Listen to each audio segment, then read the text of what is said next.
Hello, everybody, and welcome back to Tabletop Notch and Chapter 47 of Brunkhollow. Wow. If you like combat, last week's episode was for you. Go back and if you like dealing with the aftermath of insane combats, tonight's is the episode for you. Baby. Yeah, last week was sort of an exciting mixture of intrigue and being set up a little bit by Officer Thornfield and the ensuing fight with the goblins. And now picking up the pieces, a lot of the prisoners have died with the exception of Indira and our heroes. And a couple of the officers, Zir is gone, Best is gone, pour one out for Best, pour one out for Zir. Oh man, not so much to Zir. Hey, look, he served his, 50 years. That dude I'm got gonna the say he best served bit. his purpose. Oh, yeah. He served That his too. plot purpose. That's true. Wow. He almost lived right up until the very end. Wow. But before we get back into it, and this was a hard episode to prep for. There was a lot of ways this could go, so I'm excited to see where it goes. that's part of the fun. But let's do the usual thing, and then we'll discuss. Take it away. Live Sunday night, twitch.tv/tabletopnotch. This is where we like to have you. we love checking in on the chat. There's a fight playing. There's all sorts of Fight love in the chat and emotes that some of you made, some of us made. But there are other ways to watch and listen. First, though, it's fun and easy and free to get a Twitch Prime membership. So fun. You so should fun, do so that. great. You would be happier. Yes. And so would we. But other ways, Tuesdays, podcast day, Fridays, YouTube VOD day.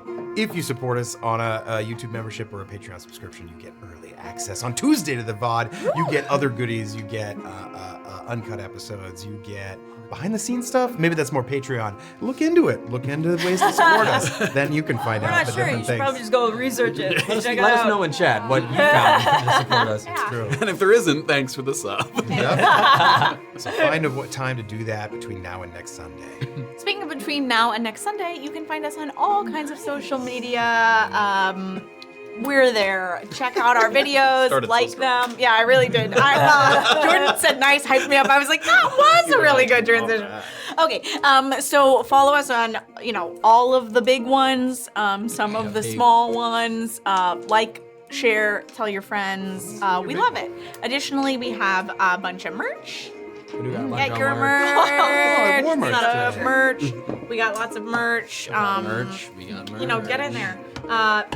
People's birthdays. It's Mother's Day coming up, both in the UK, although maybe that happened in the UK, and for America. pass. Okay, cool. Well, maybe you missed the UK Mother's Yeah. Day. Get your mom some TTN Now to merch. apologize, get her some merch. Exactly. So yeah, tell your mother.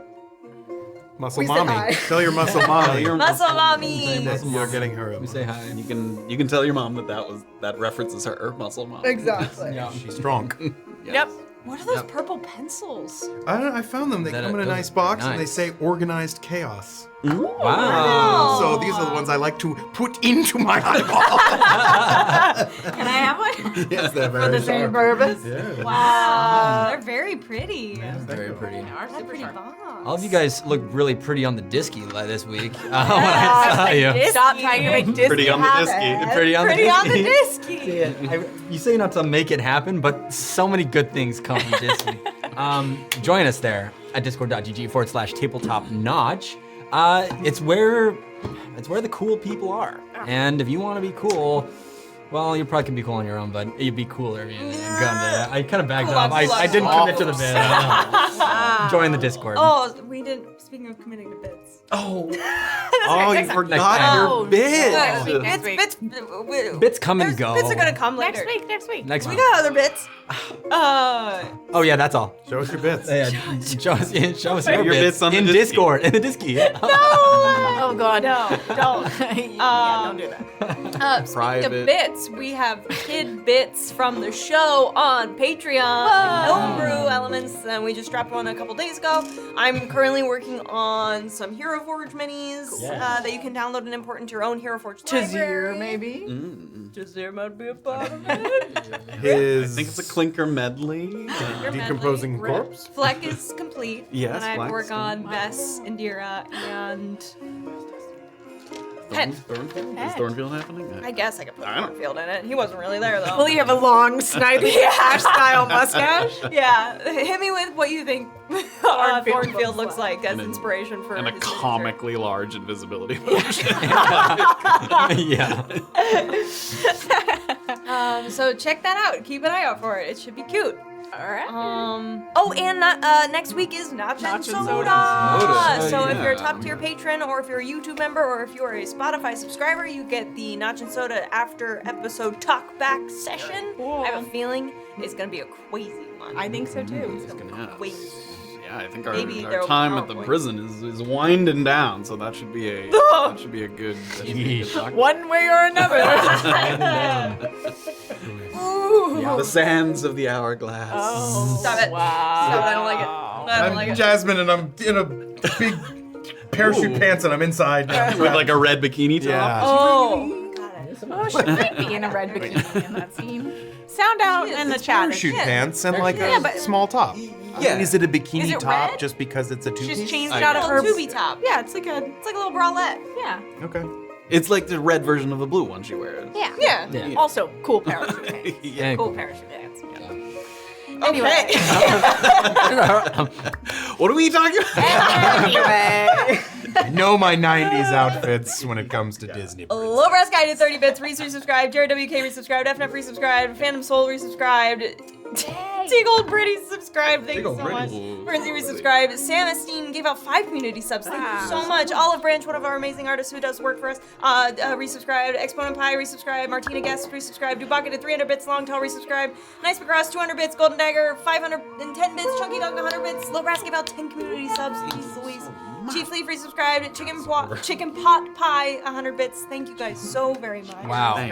Cheers. Anyone who was Thank you. gifted as well, we always say is if you're gifted next week, you will be eligible to stick around and watch Notch and Soda, so Yep. please do so. Yes. Yeah. This is the weakest shit. Ask us all your questions. It's like a refreshing water. Did you get the weak tea? I got the weak Oh, gave yourself the weak good. tea. We reused the tea bag, and the last one was a weak I'll bag. I was never gonna say, is this a roulette that happens every week that I don't know about? Oh, You've just that could never be gotten fun. the weak tea. Ah, Good. who gets the Yeah. weak tea? You got to roll for the weak Because we're all tea. doing the same tea at this point, right? I Yeah. thought so. Yeah, roulette tea. Don't waste more tea bags than you Roulette need. tea. You don't What if waste one of money. what if It's one of like us us. feel nasty? I was gonna say, I feel like we have enough subs for. Yeah, Low Brass Guy guys. just gifted like 10 subs. We need more That's- soda. All right. We need more Yeah, tea yeah. bags. To get tea Please. We're reusing our tea bags. We're sharing one pencil between. bags between our eyeballs. Please sub and subscribe. Oh, man. All right, I think it's time for us to do the thing. We're gonna we're gonna throw it to the sting. We're gonna do the recap and then the intro, and then we will return to the scene of the crime in Urkmarsh and continue chapter 47 of Brunkhollow. Right. Okay. Let's do it. Let's do this.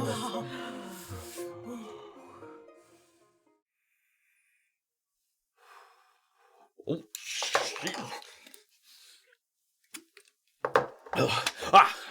Previously, on chapter 46, more coffins than not. Things started slow at the railway, with TC getting a chance to socialize with the other officers while the prisoners saw to their shoveling. Officers Pent and Destiny proved tough nuts to crack, but Fleck found a leftover canister of colloidal mithril and had some interesting anecdotes regarding its reactivity. Finally, the moment came that many had been waiting for on pins and needles, a goblin scout that was the first of many to utilize the disgusting strategy of self-contamination to march into battle under the protection of mucilaginous oozes. While slow enough to provide time to form ranks, it wasn't long before they'd swarmed the carts, and Thornfield, sensing he might be on the losing side of things, drank a potion of invisibility and skedaddled. Bodies were falling left and right, and the wetlands were running red with blood, but our core four made it through to the other side, though the same couldn't be said for many others who would make this marsh their final resting place. Was there any hope that Thornfield would be punished for his treachery and cowardice? And with everything that's happened, who else can't wait to find out what Illien writes on the wall of his cell tonight? Stick around and find out in chapter 47 of Brunkhollow. I'm out of here. He's going invisible. He's going invisible. Catman's going invisible. He's right over there. He's right over there. Right over there. Invisible.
Having spent the prior hour or so cleaning up somebody else's murky malfunction, your first thought as you look around the battlefield is, what a fucking mess.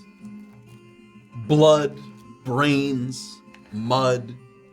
They mark every visible surface. The grass, the flatbed, the walls of the rail carts, your weapons, the wooden slats. Your skin is caked with more substances than you care to count. But the fact that you can count them is something of a blessing, given that there are several who've drawn their last breath here today. The goblins may have lost their magically blessed leaders in Will Creek and Pity Patter, but they've no shortage of creative ways to squeeze every possible advantage out of the surrounding environment.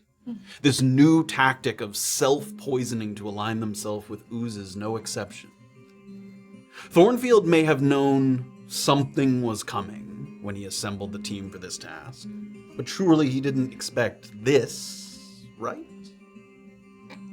The path forward from here is just as messy as the carnage left behind. What is your next move? You look to those left and you can see that this is a critical decision point. Things are quickly beginning to unravel, and it's up to you whether to let go and allow the remaining length to unspool, or hurriedly rethread as best you can and try to play out the last half day or so of your red team obligations.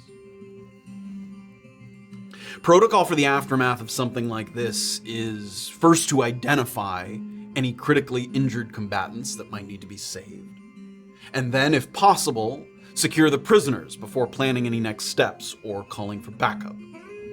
But the officers still standing are understandably a little shell-shocked, and they're slow to refocus, especially Fleck, whose skin from his bottom lip down to the collar of his shirt is stained olive green, but is otherwise pale as a ghost, with very heavy, labored breathing, and in a little bit of sort of reflex, almost in a militaristic way, sort of recanting orders that he's been given, he starts to sort of talk through the protocol, to no one in particular, sort of to himself.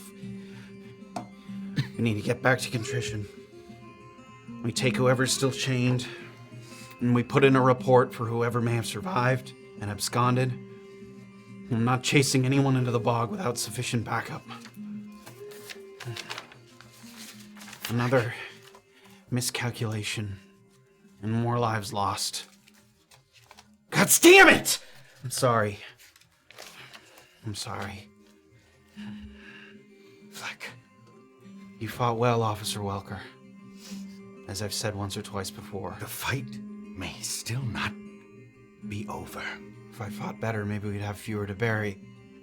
There's no use worrying about that now. It's next steps we need to worry about. And my RIC is taking a fucking nosedive, so that's the cherry on top. Who gives a fuck about Eva? You almost died. And he continues to kind of babble, like he's having a hard time latching onto you there. Listen to me.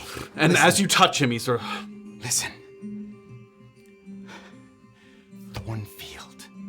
I may have just been talking out of my ass before, but I think I was right. Thornfield did this on purpose, and he fled. I need you to go now and make sure he didn't take any of the potions from the cart. Take Pent with you as backup. Make your way there and make sure that we still have supplies to keep you on your feet. I'll watch the prisoners. Thornfield was fighting right alongside us until the moment that he wasn't. He disappeared. I think literally. I heard that prisoner say he literally disappeared. Give me a persuasion check as you kind of try to sort of snap his focus kind of back in here. 11. He looks kind of over to Pent, sort of past you a little bit and over to Pent, who's sort of getting himself down from that upper portion of that rail cart there. Mm-hmm. And the two of them make eye contact sort of meaningfully. And you can tell, even without them speaking, you're the new officer here. And while you've developed a rapport with Fleck, you've said something to him that's, not an insignificant accusation of a fellow officer. And you can see sort of in their eyes that they're trying to confirm with each other if any part of what you're saying sort of resonates.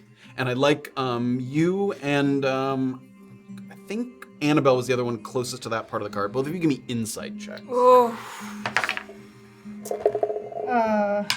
17. 7. Discy, your focus is more on Fleck, and what is picked up on is more on Pent, actually, and he's a little closer over to where Annabel is. And Pent sort of, a little sort of more buttoned up, sort of calms himself a little bit.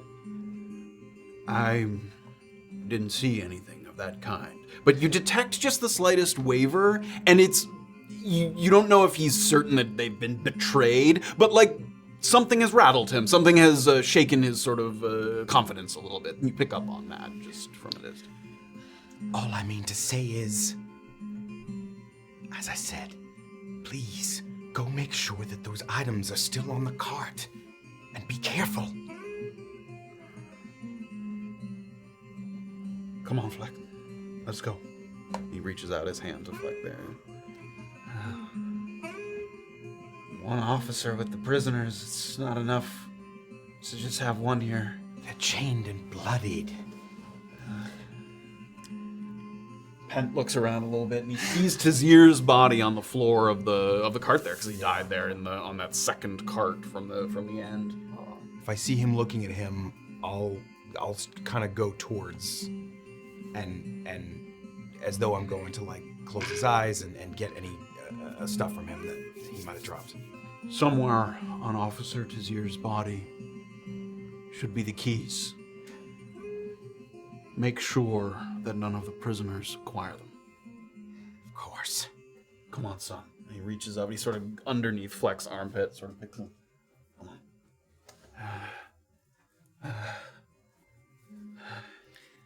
We'll go quickly. Carefully. Come on. And the two of them start to march kind of down the rail cart there. While this... Yeah, I was Yes, gonna while say, this was happening. Yeah, well, sort of while this simultaneously. is happening, can I do a healing surge? Yeah. Oh, Max! That is Okay. Remember, you can use up to half of your available hit points. Yeah, I do remember. That is something. Okay, hold on. Okay. And add your con. For each Yep, one. okay, I got it. So that's 20. Same. I may as well do it again. All right. As you're doing that. So while this is kind of going on, Illien, you feel a little bit of a presence next to you, and you look over to notice that Indira has crept just a little closer to you, not in a threatening way, but in a sort of quiet, meaningful way, and leaning kind of over your right shoulder there. This is it. You asked if I was with you. Well, in this moment, I am. We kill the remaining guards, and we run to our freedom. They're weak. We can do it. I'm glad you're with me, but right now my worries are on my sister. And I'm going back to Doxley. And just look at me. We need to bandage you up. Can I? You don't look good. To Indira, we don't need to kill Welker. He's with me. I know that seems crazy, but he'll play along. All right? I'm gonna scoop up Destiny's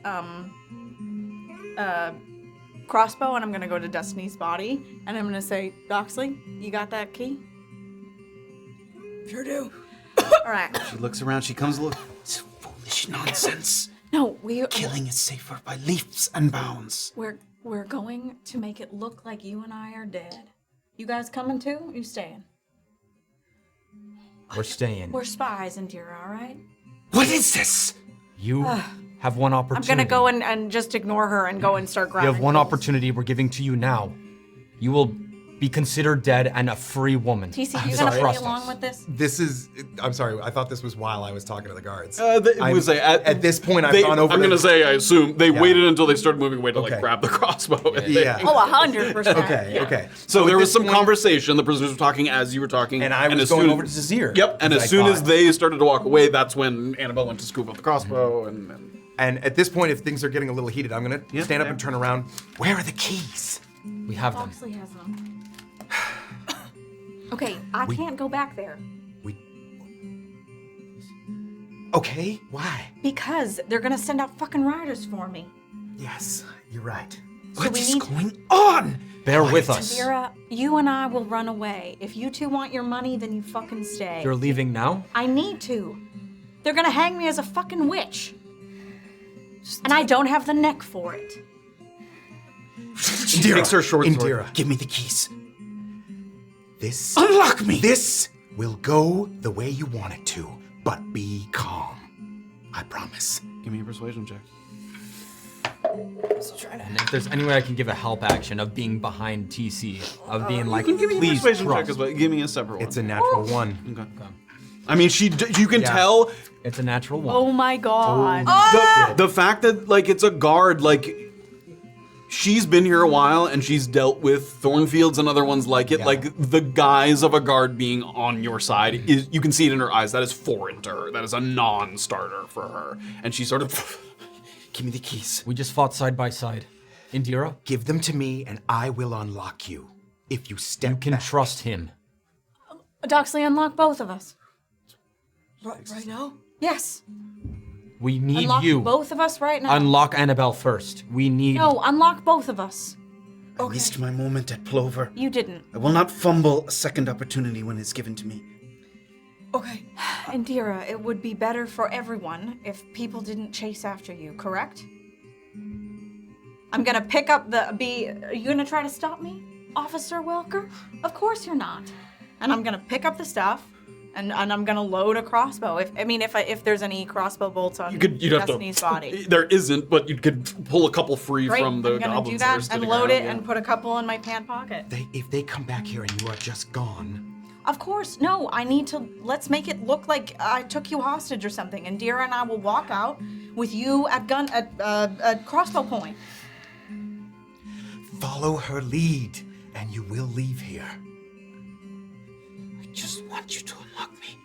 You will be. Do it right now, Doxley. All right. Unlock both of us so our chains are free and we can at least back away. I understand. Let me just, and I'm gonna try to follow, because the locks are on the ends of these chains, and I They're don't. on the post. They're on the post end of the chain. They Okay. were looped through, yeah. If it's taking too long, I won't. But I would like to only unlock theirs, not like do a blanket unlocking. Of Okay, I mean, yeah, there's like a bunch of, dead bodies that are still chained up to the thing. Give me a dexterity check, just a straight dexterity check. The two of us are the two at the top, right? It should be easy enough to just try the Were two. you at the very back? I thought we were.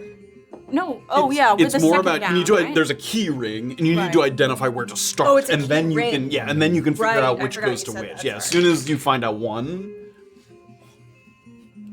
I can't. That's a 4. Yeah, it's not that you can't do it. It's just taking time. You're trying one, and you're trying to figure out where to start so you can start working your way down the chain. So it's just taking time. Alright, It's like so, you're yeah, trying. I'll Yeah, just you're in the start middle. doing of it. Before we commit fully to this, you're just gone. Where are we No, meeting I you need back? to get back in. I don't know. We need time to formulate a plan so I can get back in. Well, I but- thought you were kidnapping him. Yes, but But after that, are we just not communicating until if everything goes well tomorrow? I don't know how to get back in. I need to get the hang out. Somewhere near Little Hollow or what's the name of the place I played cards with? The operations hub. The operations hub. Find out where the operations hub is. Somewhere north of there. I'll either meet you there, or I'll find a way to get you over the gate or through the gate. All right, fine. But I mean, I don't know what we need. How do I get it? There's all those mechanisms. All of this is so you can get the hag out. So you're sneaking back in to get the hag out. I have to, but you people can make your report. Are you positive that they're not gonna just not know about what happened? No, they aren't going to know. They're always going to take a guard's word over a prisoner's. There's no way out of this, Illien. And I won't be a fugitive. I'm gonna take a You look. need to make it look like we got killed when you come back. I don't want anybody after Indira either. She saved our lives out there. Are you ready to fake your own death? Doc, I'm working on it.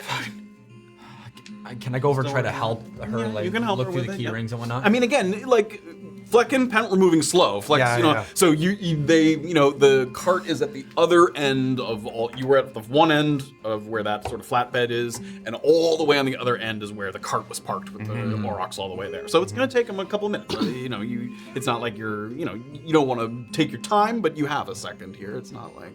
Doc, if this is true what Annabelle's saying, we have to deny that we have any relationship to her, or we will be looped up. Of course. You just met me yesterday.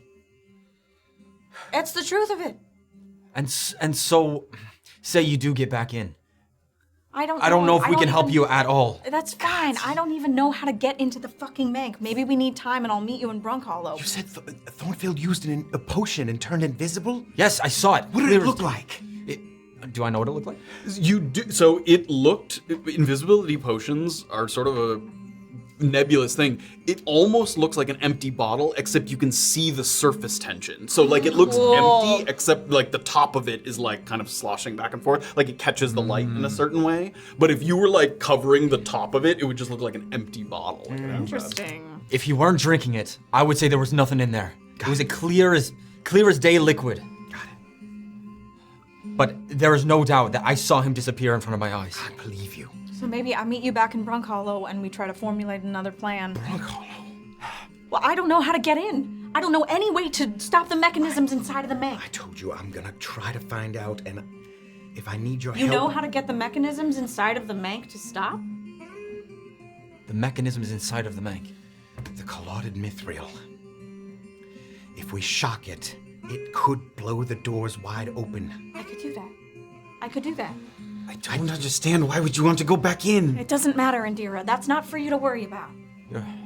All you need to worry about is playing fucking ball with me. Follow her lead, please. Don't run away straight away. Act as though the two of you are a team, Your and short that's it. sword with you. All right? Okay. TC is an ally, okay? There's no such thing as an ally in a uniform. He ain't really in He's a not uniform. a fucking real guard. He's a spy. The warden asked us to be on a red team to figure out who the guards were. We came in 2 days ago, Indira. If I had had my chance today during this fight, I would have killed Thornfield if I could have. Give me a persuasion check. Ooh, I like that. Come on. Persuasion. 13. Things went sideways for me for extracurriculars, so now I could be a real prisoner. But I came in here as a fake one. And why would you want to go back? It's You're a so long close. story, girl. It's a real long fucking story, and it would be better for you not to know. The polite thing to do would be not ask questions. TC. If I can get you back Electricity. in, Yes, I can and do you this.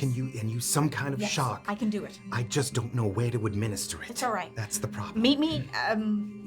All right. I told you the Yes. Yes. I will meet you said there. the name a minute ago. You'll remember The F. it. Yeah. OD. Yeah. Officer's dump. Yes. Is it possible while Illien's just trying to grasp all this that noticing his sister, can I rip clothes off or like a portion of clothes off the dead prisoners to wrap Doxley's wounds? I'm good now. Oh, you're good? I healing surge. You look Well, all of you a have some sudden. cosmetic. You're doing. Yeah, okay, yeah. You heal me up, and now I got a healing surge. Is there anything around here that I could use to like pick a lock on my actual shackles here? Or can I stash a knife and try to do that later since we're short Yeah, of I mean, time? definitely the shackles that you have that are like wrist and leg irons. Yeah. They're not easy to break, but also if you were like alone and you had some like rocks, you could probably work them open like by smashing them over and over. It's just you can't do that in the middle of a can't do it prison. right Someone would here. obviously like see that. It's just, but yes, they're not so intense that like the big chain that sort of links you to the cart. Okay. that- Also, that- like, if I had my thieves' tools, which I don't, I'd be able to relatively easily pick them. you could attempt to, yeah. And what about, look, what she was saying, like, makeshift thieves' tools? Possibly that would be pretty It would be difficult. harder. It's probably if you can find a moment alone, like separate yourself. It's probably easier to smash them than it is to pick them. Okay. Then I'm not gonna try It's to just fuck loud with that. and I'm annoying. gonna say TC, come down here, and then when they come back, they'll see us. I Right? have to make it look like I searched for the keys and never found them. All right, then I So- can have you held right behind me. Hold, please. Give me perception checks, everybody. Perception check. Oh my god. Oh. Dirty 20. 5. Wow, I'm on a fucking roll. 25. TC and Annabel sort of up there at the top of the cart at the moment. You see in the distance, slowly working their way back. I mean, they're too far to like see what's going on, but you can see they're on their way back at this How about this? Because you are taking him at crossbow point, we have the key. You back away as far as you can. Keys are missing, as far as they know. But she needs to be unhooked, right? To get away. And Deirdre and I We are unhooking. How are you doing? give me another dexterity. Do it with advantage now that Illien was sort of helping you sift Oh through my the god, keys. please. I'm rolling so No, bad. you got it. This is the one. Natural 20! Let's go! Okay. Good job. At one point, Doxley sort of drops the key ring, and she's like, fuck, because she thinks she has to like start over, but Illien sort of points out the one that Illien she does. started at. Well, she was like, this was the where you last start. one, and then you pick that one back up, and you feel it. So the top one, I think we said was the two people in the back, which would have been Indira and oh no, oh, Doxley. I thought it was the Yes. Tyrun. You guys are the top two, yes. Okay. So, Okay, so But they're the next two. yes, but you Yeah, can between count the your way math, I'll back. go- yeah. Yep, you can count your way back. while keeping ours locked. I don't Yes, want you to can. be a fucking part of it. Okay. So do we All right. keep this held here to wait to unlock? No, unlock us now, for I've done fuck's it. sake. Okay. I've done it. Can you just take the fucking keys now? I don't want to. Yes, Indira, you have the keys, all right? I have the man. All right. Do you give her the keys? Yeah? We need to. You guys need to get Yeah. unlocked at some point. Oh. No, you keep him, I guess. All right, you're no. both unlocked. They need to be thrown back to the guards at some point for All right. them to get I'm unlocked. just put them in the mud. I'm just fucking. Throw him over there, Throw. like you threw him away. I just. Doxley wants to get rid of the keys. Okay. They're in the mud there next to the Right. I'm going. rustling. I'm gonna like turn to Zir around and like as though I was frantically looking for keys. I'm gonna maybe go Bess's body and look through that. Okay. All right, while he's at Bess's body, I'll be like, I think now is the time. They're going to see us. Now's the time I make my Time to move. go. Do what you're gonna do and start getting away. Here goes my performance. All right. You can see in the distance that Fleck looks like he's holding in his hand a sort of depleted but still usable healer's kit in one hand, and in the other hand one reddish bottle. So he's got those two, and he's sort of working his way back good. through the terrain here. And at this point, they could see body language / something like that. at this happening. point, like definitely not being able to hear what you're saying, but body language, yeah. I'll be like, Okay. okay, now. we go. All right, We should start backing into the woods exactly. now. Well, back away with me. Indira, make it look like we are backing up together and we Hey! got Welker. It's all right. Come on. We don't want any more bloodshed any more than you. What's going on? The two of us go. He sort of drops the healer's kit on one side. He lets the potion of healing Where's drop out of Pen? his hand. Pen's like a couple paces Okay, behind him. okay. The two of them are both there. We're moving this whole time. Yeah, yes? we're like backing up. slowly backing. Don't do this. Don't fucking follow us. I can see. Or his brain is all over these fucking bolts. I can see that you're young. There is plenty of life left to live. No, there ain't. It is not worth becoming a permanent fugitive of Piran and Fort Contrition. It's too fucking late for me, Black. I can handle myself. No, he can't. I'm gonna shoot him right in the head. Officer Welker fought to protect you. Well, he fought to protect his own ass. And I got lucky as one of the few who survived. And Deirdre and I are getting the fuck out of here. Give me a perception check. Great. That is 13. 13. With a little bit of that, you can just see that Pent is like sort of shifting off to the side just to get out of vision a little bit, like the side of the cart, like he's trying You to get a too, sled. Pen. You better stay the fuck where I can see you or I'll shoot him right in the fucking head. I've got this, Pen. So help me gods. I can't let you leave with Officer Welker. I'm gonna take him to the edge of the woods and I'll let him go. Give me an intimidation check.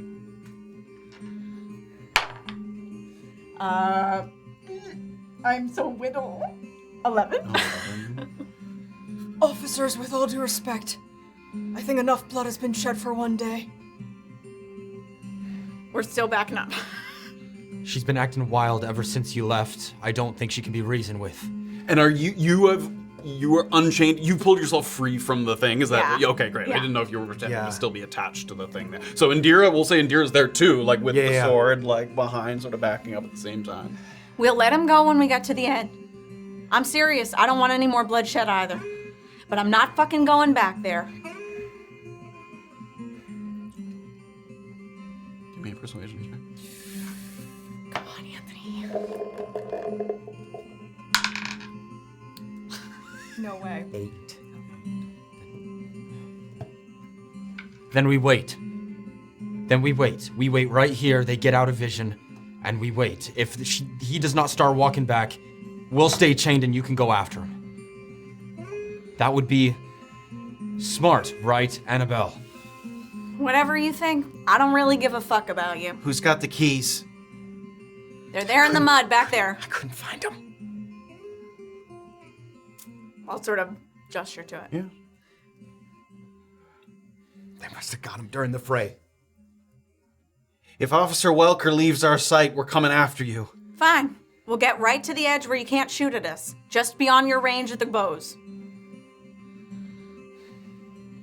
And you hear sort of over Fleck's shoulder, like, I can make it. Go on then. If I can kind of be a little bit behind TC as like a human shield, and I'll sort of indicate for Deirdre, Yep. as much like sort of behind him as possible. Like it's a hard shot. okay. You guys continue to kind of back up. I still have my weapons hanging. Is that it? What did you do? I assume you dropped your crossbow, but maybe a short sword on your hip there. I don't. Do you attach a crossbow to your hip? It would. Sometimes they have like a sling that you would put over your shoulder. I did want to still have my weapons. Yeah. But that You wanted to have your weapons while this is going on? I think that would be less believable. Yeah. I mean, a short sword maybe because that was attached to a scabbard on your hip, but to still have the crossbow like slung over your shoulder. Just the short sword. Okay. If I can get a little bit behind him so that they can't see my lips as well, I'm gonna say. You can like hold him up. I'm gonna do that, and I'm gonna say, Welker, now is the time for your real performance. You're gonna make it look like you have wrestled me to the ground when we're far enough away that they're not gonna come after. And you will shoot the ground next to my head. I don't have a crossbow. You're gonna steal it from me, dumbass. All right. Indira, do whatever it is to look believable on it, but he'll shoot you down too when you run for the woods after that, okay? I can think of one thing that's very believable. Don't. He is an ally, I swear to gods. I'll have to shoot you if you do that. How is this going to make it look like I'm dead?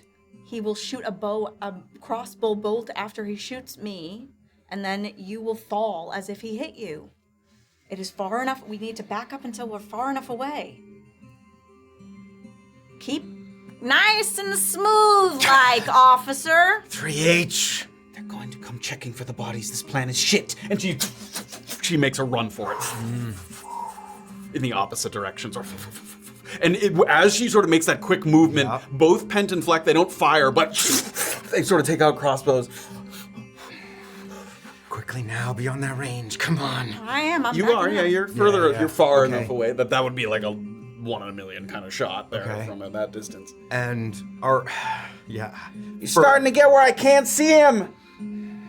Is there like is there tree cover at any point? It's getting It's as it gets further from the railway, it gets denser. Like more foliage, more vegetation. So yes, it starts to get thicker and thicker. So there's some larger tree trunks and things growing up out of the water. Okay.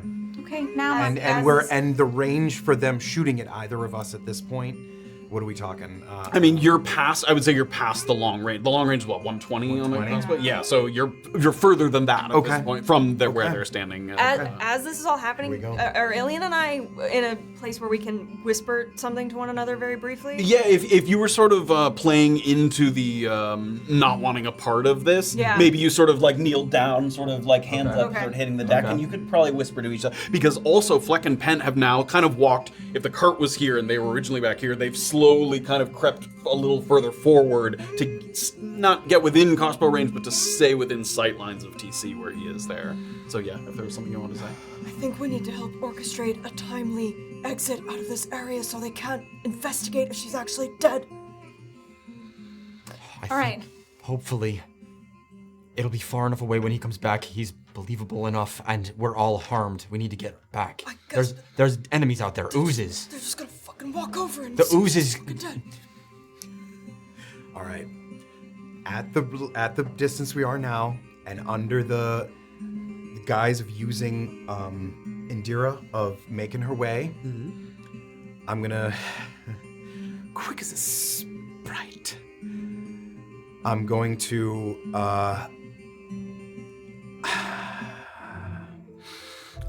like do a quick turn to like try to wield, if this works with fast hands in some way, to both like quickly wield the short sword and like diffuse her of the crossbow, that in reality gives her space to run, but might look from afar like I've tried to stab her and take it. Okay, great. Give me a... Oh, I don't want to look like I run. I want to look dead. That's the next one. All right. Give me a deception check, and you give me an advantage, because obviously she's helping you do it, basically, because she knows you're about to try it. That is a 25 Great. deception. So with that distance, a sort of quick, smooth move, the sort of draw of the blade, and sort of hand against hand to push the crossbow out of sort of your face. I'll say, cry out, like as though I've just stabbed you the first time. Okay. I'll do that, and Part of then the I deception will there. run. As soon as they hear that, the two of them, they start to run. I've got this, and I'm gonna kneel down as they've seen, steady aim, as though I'm gonna take this final shot here, and try to use the tree cover to like, and make a shot at her at when she's about, if they're more than 120, I'm gonna wait until she gets about 30 feet from me. Okay. And make a final shot at her with the crossbow, a hand crossbow. Wait, what kind of crossbow is this? This is a hand crossbow. This is a hand crossbow. Yes. But obviously not aiming at her, aiming at a tree next to her or something like that. Give me an attack roll. Okay. And you're obviously not Maybe- aiming at her. Don't say anything. Okay. You don't want to get hit by me No, with a steady you can aim. hit me. You can hit me. He's only gonna hit you if he doesn't roll well on the attack, because you're trying not to hit her. Yeah. You say I can hit you? You Is that can't what hit you're me. saying? You can hit me. I prefer not to. I was hoping you'd shoot the ground at my head, but that's okay. That's the plan I described, but well, your thing. Damn. It's too close. They can see too much. All right. Yeah, shooting at the tree next to her. Or, yeah. Okay. Give me a attack. Uh-oh. It's a natural 1. You hit her with it, and you're trying to aim. You're trying to sell it so well, like you don't want to biff the shot so badly that it's obvious that you don't hit her. So you cut it a little too close. Roll for damage. For me. Is this sneak attack? I mean, I guess I would choose She's an whether ally. it's sneak attack. She's an ally, Okay. so it wouldn't. Be sneak attack. You're ready for the Ghostbusters. So fucking ready. I'm so ready. Yeah, you're gonna clip her with this. It's 8 damage. Okay. 8 piercing damage. And immediately you hear the footsteps of sort of Pent and Flack. Confirm the kill! If they're still coming, Yep, then they're still coming. And you fall? Can or are you still running? I confirm the kill sounds like I need to keep fucking running. Can I yell something? Can I say, you can? Officer Destiny's chest is rising and falling. I'm gonna... Pent stops and turns. He looks back. Fleck is going. Okay, and then Pent comes back. I I'm gonna go over to fall Destiny's down. body. I will fall down and make it look like I am dead. Yeah. If she falls, How much was it? Sorry. it was 8 damage. Okay.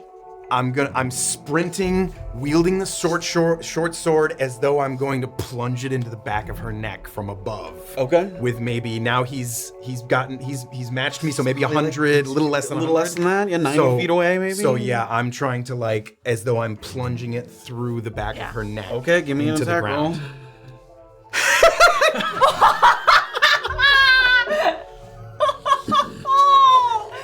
You roll another natural one. It will be very funny.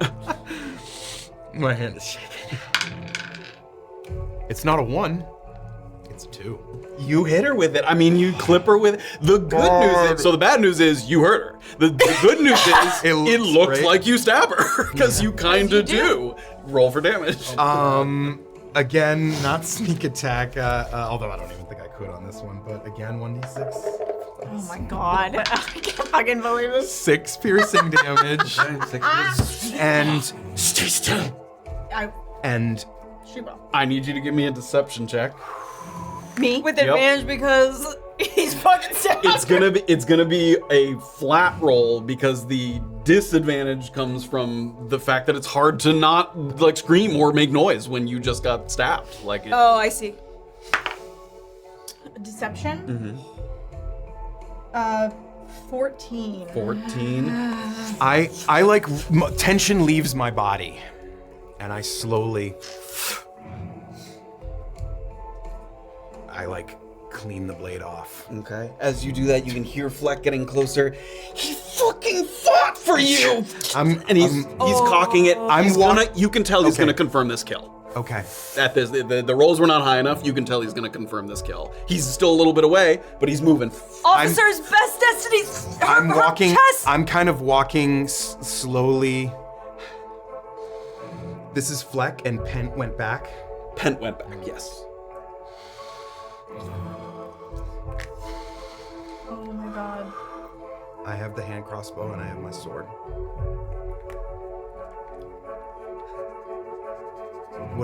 How do you look?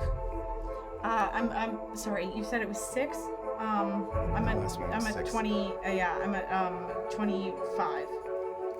I'm gonna slowly walk towards him, and if he's eyes on her, He is. Yep. door just opened or something. Unclicked or something. Yeah. I'm gonna really. Pent is walking in the other Yeah, direction. he's facing the other way. Yeah. He's heading back toward where they are. I've got one hand up, like I'm like, it's okay, I did, and with my other hand down low, and I'm gonna fire at him. Okay. Give me a stealth check first. I can't let her kill him. I can't let him kill her. Stealth check. Yeah, to try and pull it out. 26. Okay. Oh my god. So I'm gonna say this is with advantage, so you can sneak attack it if you want. Okay. Oh my god, 2. 19 to hit. 19 will hit. Roll for damage. I'm sorry, guys. I'm truly sorry.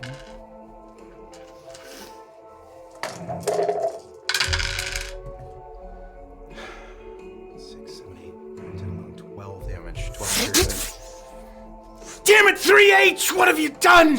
And I'm gonna scream out like that. Bent gods! He falls into the water there.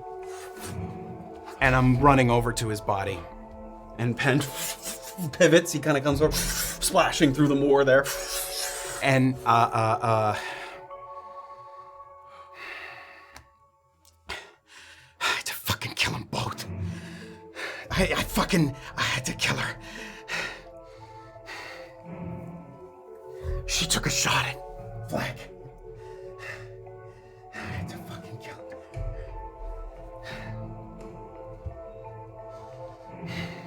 Help me carry his body back. Come on!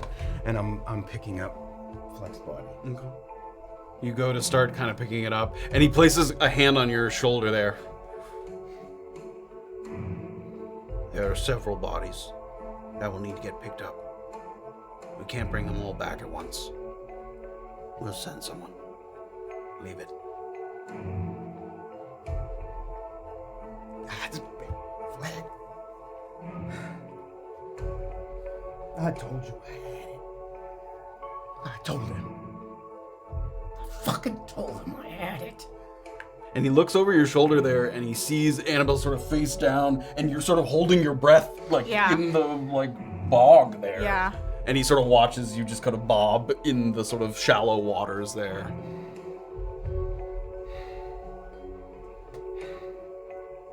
Come on.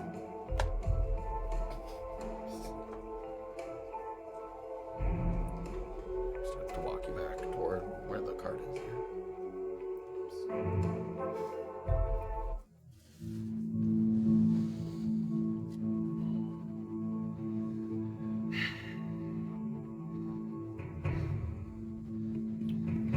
Where are the fucking keys now? We've had something of a mishap. And I think it's time for us all to return to Contrition. What happened to Fleck? Shut up. 3E, you open your mouth when you're asked a question. Officer Welker, please secure the wagon.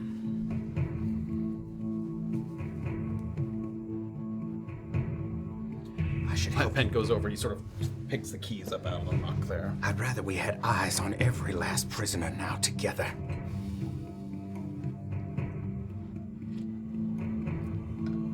Fine. Let's get them loose. He tosses you the keys. Go over the post.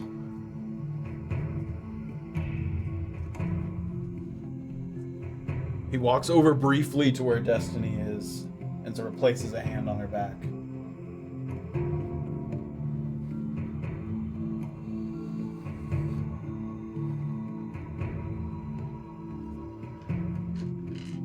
This'll be a day we all live to forget. Let's go.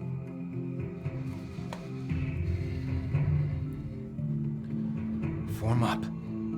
Back to the cart. You okay to walk, sister? Yes, you brother? I'm right as rain. He reaches down, scoops up like the healer's kit, the potion of healing that's now sort of half caked in mud. Yeah. Tosses it to you. Whichever one of you is further injured. Give it to Doxley. All right. They have like some sort of chains there, and they start to sort of walk you guys along back toward the cart there. Keeping eyes out for fucking Thornfield still. You don't see anything. As you're walking back toward the cart there, Pent sort of, who had visited that already, There was a healer's kit. And there was a healing potion. But it looked like other items were taken from the back. With all due respect, officer. With all due respect. I know what I saw. Thornfield wanted us all executed. He ran, tail between his legs. If you have any training in tracking, maybe we can catch up. I don't think that will be necessary. I think he's headed back to the fort.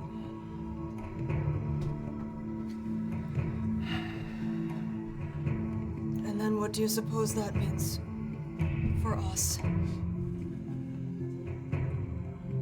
I suppose we'll find out when we get there. get to the back sort of area there. I suppose it better then to not bring up such wild accusations. And we just return as we would.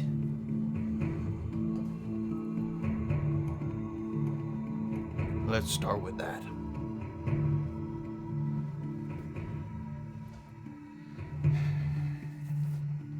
Start fixing up the cart. I was up on the side of the rail cart, and I called to Thornfield for a report on the south side while I was concentrating to the north. I didn't get a response, so I looked to him below, and he seemed deep in thought, revising our strategy, so I thought. I looked away for but a second to fire another shot. When I glanced back, he was gone. The carts are empty, so there was nothing to hide behind. And I had the vantage from up above. I can't confirm whether anything was ingested or imbibed, but one moment he was there, and the next moment he was not. Where would he get something like this? I don't know, Officer Welker. I am simply confirming what the man saw. Well, as I said, I suggest we maybe keep it to ourselves for now.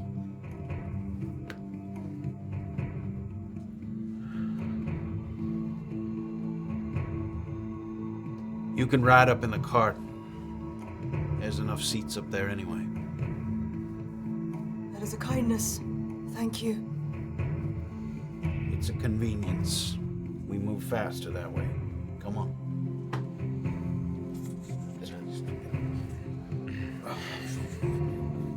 The cart there. Sit down.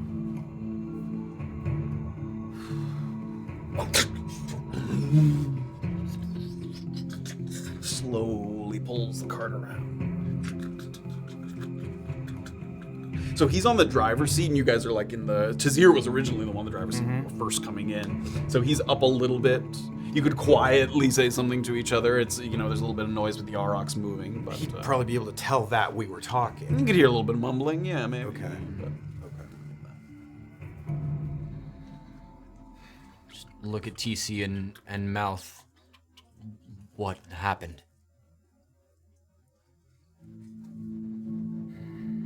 He was going. I'll be quiet. Enough that, again, maybe he could tell that we were talking, but not...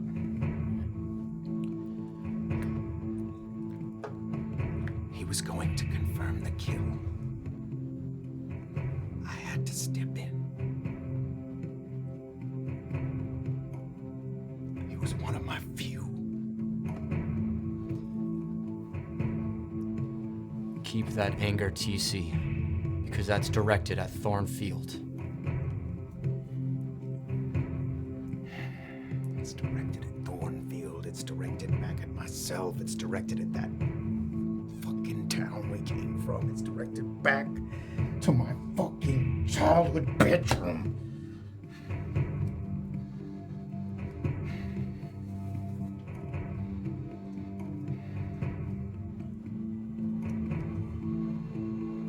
We try and make our report in the morning. There's a few things I might try to find out tonight. So, you're really sneaking Annabel back in and blowing open this prison for the hag?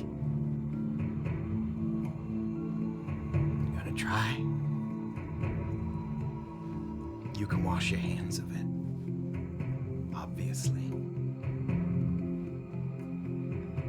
This is a little bit bigger than just a prison mission. I mean, I don't care to get paid. If you guys are gonna die, then trying to do something crazy, we're gonna be in no situation where we can help. Can this not wait till after we talk with the warden and then do something else, something less drastic? To break back into a prison? I am already on the inside. Doxley's gonna take Illien's hand. We're Tyrun's, Illien. We can always help. Just have to think. Try not to get yourselves killed in your cell. I'll try to come back to you with word or some kind of a plan.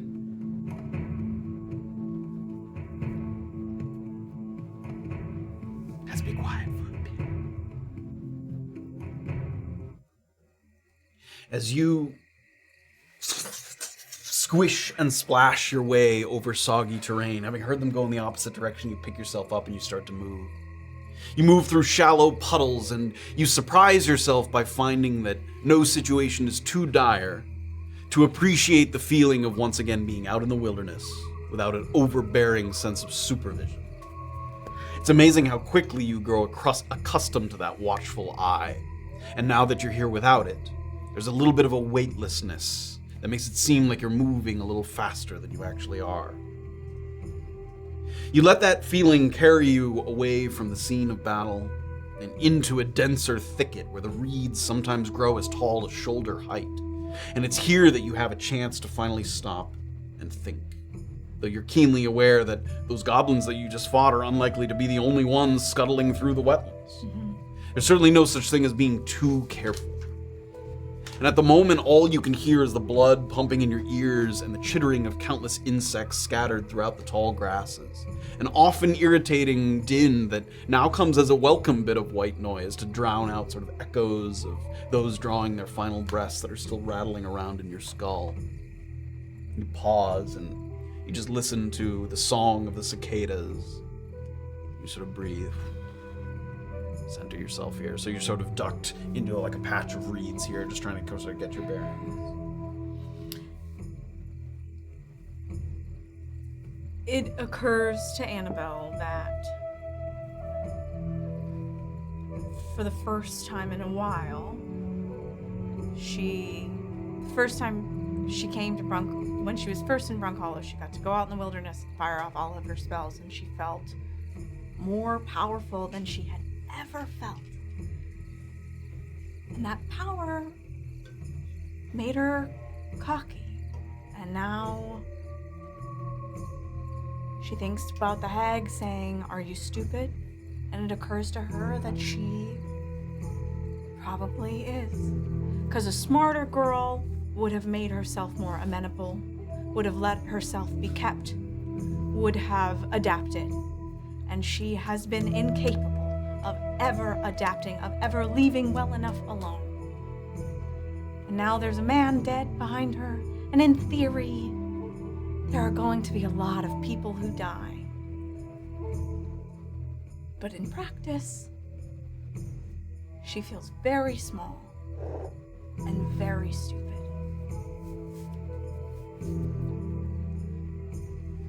And perhaps she is as unlovable and as wicked as everyone has always told her that she is. And she's about to let this sort of come over her, and she shakes it off and lets her wilderness training sort of sink in.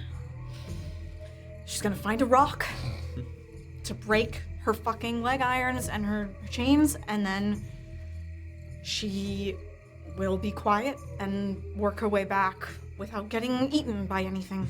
That's her.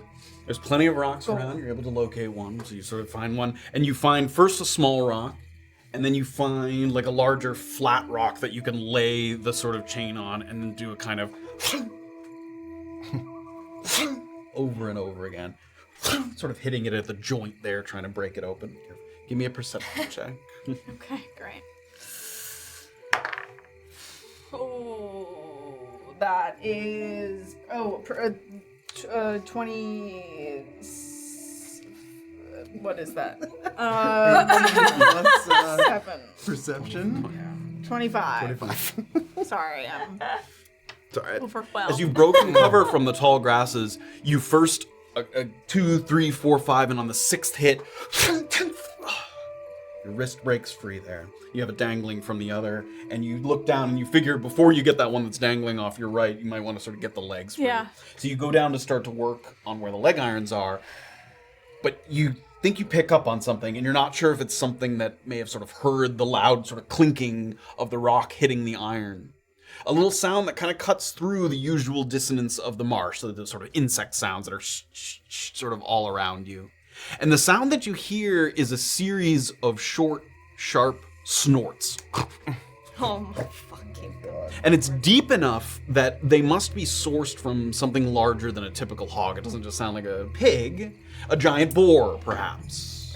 And you also pick up on the fact, and as soon as you sort of hear that, you halt and duck into the sort of tall reeds there, and you listen. And you hear that the hog is perhaps not unaccompanied. You hear muttered goblin expletives interspersed between the squealing.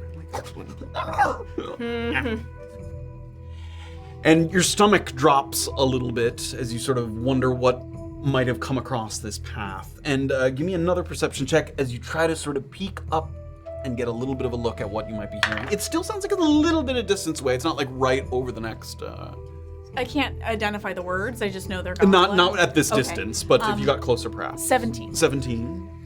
You peek out, and you also continue to listen, and there's another bit of noise as well. So there's a little bit of there's the boar noises, some muttering goblins, and there's also something that sounds like something sliding, like across the ground, like something being dragged, is what it sounds like. Yeah.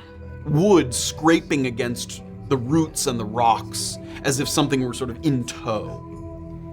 You peer cautiously through the reeds, and you see that some 70 or 80 feet away, 3 goblins are working to usher forward a large tusked swine. And there's ropes attached to the collar around this boar. And the collar, the ropes that are attached there are hitched to a sled. So the boar is sort of pulling a wooden sled behind it, and the goblins are sort of pushing it along, getting it to move and sort of carry the sled along. And atop the sled are like 3 or 4 kind of medium-sized wooden crates sitting atop this sled. Okay. The goblins, you notice, are marginally better dressed than the ones that you just carved up by the railway.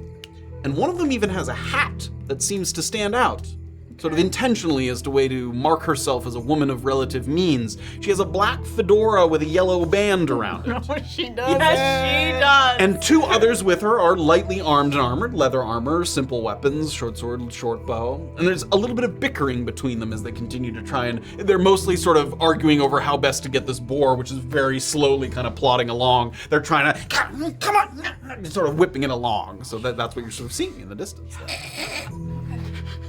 And give me one more perception check. Oh, perceive, damn you.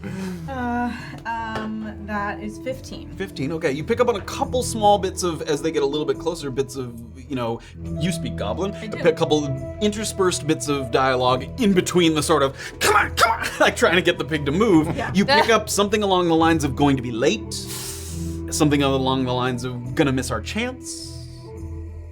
So there's a couple, they seem to be sort of in a hurry to get to somewhere. Can I sneak a little closer? You may. Give me a subject. Yeah.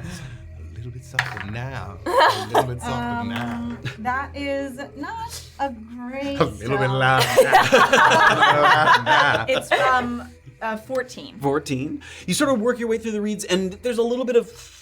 Yeah. But there's also the cover of the hog is reasonably loud, the goblins are shouting, so you get a little bit closer and closer, and they're not headed directly in your direction. It's kind of like they're moving this way and you're kind of getting closer this way, so like in a T, like perpendicular, they're continuing to... Do you want some real shit, Anthony? Maybe. At break, maybe. Are they heading towards the battlefield that I came from? Or in a different direction? Yes. If you had to gauge it, I would say they're roughly heading in the direction of Fort Contrition or Little Hollow. Like they're heading. So they're heading like northwest-ish. Okay. So that. So would they're be, saying, but me being like, are they saying like, oh, we're gonna miss our chance to kill those people? Is not like the that vibe? doesn't seem to connect, especially given that like what they're hauling appears to be like.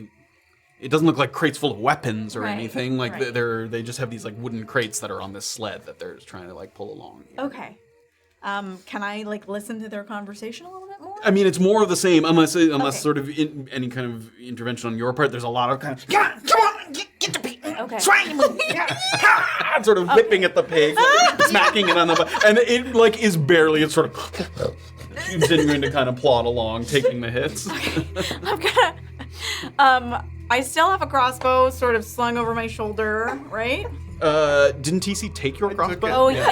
You don't have jack shit. Could I have grabbed something from Fleck? Could I have looted that Fleck? Fleck? Like Dex Center. Called him Fleck before? I'll say there might have been, he maybe grabbed a short sword from the muck there. I would say maybe Pent scooped up his crossbow, which is sort of a more, yeah. Okay, small. then I just have a little thing, but I kind of like walk out. I'm gonna come out and be like, in Goblin. And all of them bows, just 3 bows drawn. You need help with animals? Because I happen to have a little knack for it. Stay away from our stuff. I don't mean to touch. We're not raiders. All these goods were purchased fair and legal. Okay, I didn't mention that. If we can mind our business, you can mind yours. Sure, I just saying you're having trouble with your hog. Not having any trouble with the hog? Yeah, he's moving like hog shit. Slow as shit. And that one that sort of lead one, the woman with the fedora, sort of comes out to talk to you. And another one behind her off to her left sort of creeps a little bit closer and like undraws the bow a little bit as he peers a little bit into your eyes. Hi. Huh? I've seen you before. Okay. You were sniffing around with that hobby-gobby in Storage 6. Oh. Yeah, I was. And I didn't say nothing about it, did I? I guess not. Yeah. I know how to keep a fucking secret. I also know how to deal with hogs. I could hear you speaking camp from behind my crate.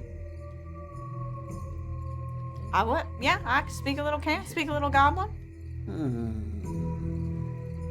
And he sort of puts the bow on his shoulder. Oh my god. I'm Annabel. I'm Shot Snip. Shot Snip. Sean Snip. Sean Snip. Oh, what a cutie. This is Joy Pop and Paul Click.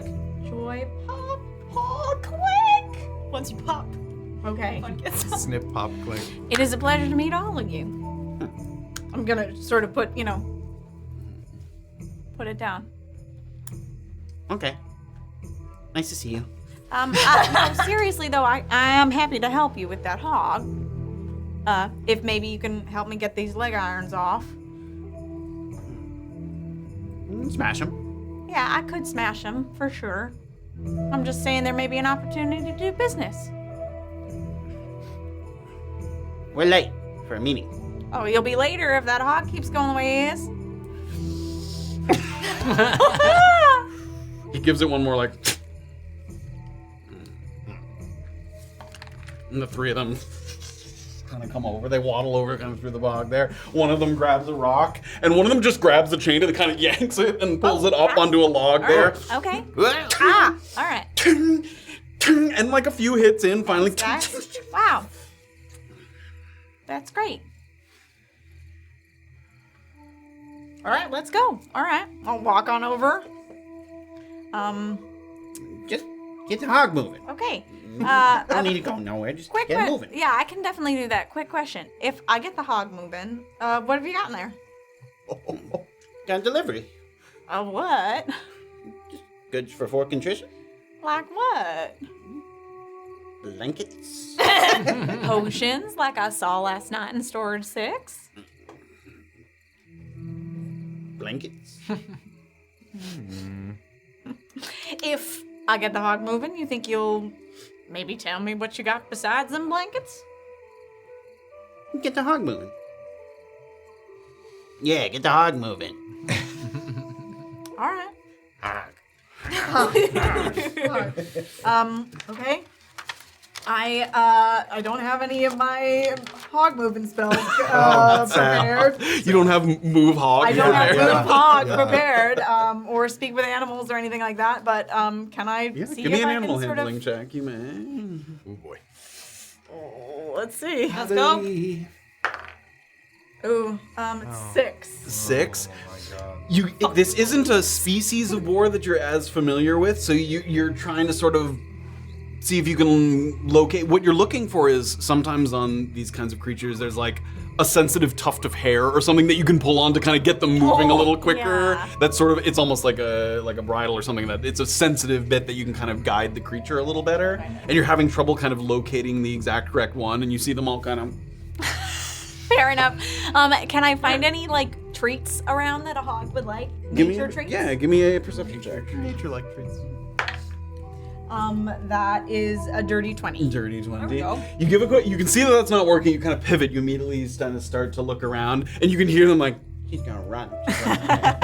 but you sort of move over to a tree, and there's like a little sort of semicircle of fungi, like of mushrooms there, and you start to pluck a few of them. I recognize them as certainly edible there. Totally. And you walk back to the hog, and as you hold them out, And I'll sort of like lead him along. yeah, and it starts to move a little bit faster. I mean, the thing it's towing is reasonably heavy, but it. You guys got anything like a fishing rod? We could put a mushroom on there and get him going. One of them takes their short bow and, like, without even thinking about it, just poing, like, unplucks the bow there and sort of takes it. All right, and if I can sort of gently just tie it around tie one one. of the mushrooms, and then sort of, you can, we can sort of sit on top of the wild boar and have him go. It looks like the one that was introduced to you as Joy Pop with the hat. She sits on top of the board and she holds out the rod there, and they start to move a little faster. Wow. Wow. You got the hog moving. You're welcome. Thanks. Of course. Mind Thanks. telling me what you got? Taking some. And he sort of like, almost like a little sleight of hand magic trick, like, Eat this cigarette. Helpful. A little bit of basilisk urine. Oh, all right. Helpful. A little bit of, He thinks back to what he is putting in. I think he has. No. Hold on 1 second. You got a snap, crackle, pop.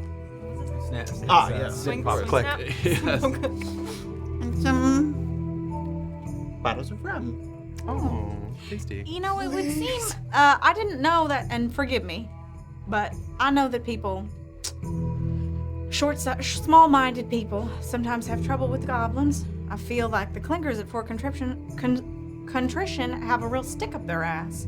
They're doing business with you? You got something on the back end. You got a friend named Officer Neely. He's a nice guy, good guy. That's good to know. I never met the fella. Is there a way for you to sort of get in undetected if just Neely has you? Yeah, well, it's sort of a procedure. Normally at the gates, they gotta check everything that goes through. Sure. But holds up the gates. You get a big shipment that comes in, takes a long time to check all the crates, get everybody through. So what they did, they set up a little depot that they call IID, Inspection and Inventory Depot. It's in Little Hollow, outside the prison. Okay. So we go to IID, where Officer Neely is stationed, and he puts on the crates a little stamp, and the little stamp means it's already been inspected, can go right on through. So when we get to the gates with the goods, it goes right on through. Wow. That seems pretty cool. It's pretty cool. It's good you got a friend named Officer Neely. I got a quick question for you.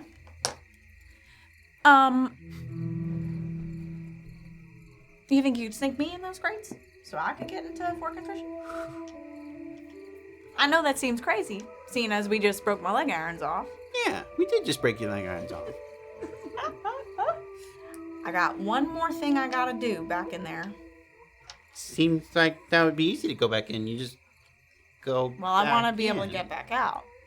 Because I ain't an officer, right? If I go back in, they might not let me back out. We have a good thing going on with Officer Neely. Why should we risk that by letting you tag along? Well, got a lot of friends in Brunkhollow. Maybe you're trying to do business there. I work with, as you know, I speak some cant. I'm with the Specialist Guild. And perhaps there's a lot of people there who really don't like goblins, but I must say, I got friends in high places, and perhaps I could move the needle politically for you. You I speak know them of some- thief words. Say it again? You speak them thief words. Exactly. Sort of gives a little look around. A little. You know Hank Honk? I do know Hancock. Of him, not personally. My companions, they've talked about him. They're back in Brunkhollow. Maybe you could help me get my hands on something that I want. Okay. What do you need from Hancock? You know what a goblin tents are? I do. Sometimes people rent those tents. They do indeed. Sometimes people rent those tents that aren't goblins. Yeah, plenty. A couple days ago, a man rented a tent there. Okay. Old fella. Human guy. As I understand it, went and got himself killed. Okay. And when somebody dies with no kin to collect their effects, you know what that means. The goblins get to take them. Free stuff. Yeah, I love free stuff. I get it. There's just one problem, which is that me and mine, we found out too late. Ugh. Someone already took the stuff. Who took it? Well, Craig Crunch got there first. Okay. He got the best stuff. Ugh. All right. And then I hear that Jade Boing went back for scraps. But a couple of nasty nosy humans ran her down, snatched it for themselves.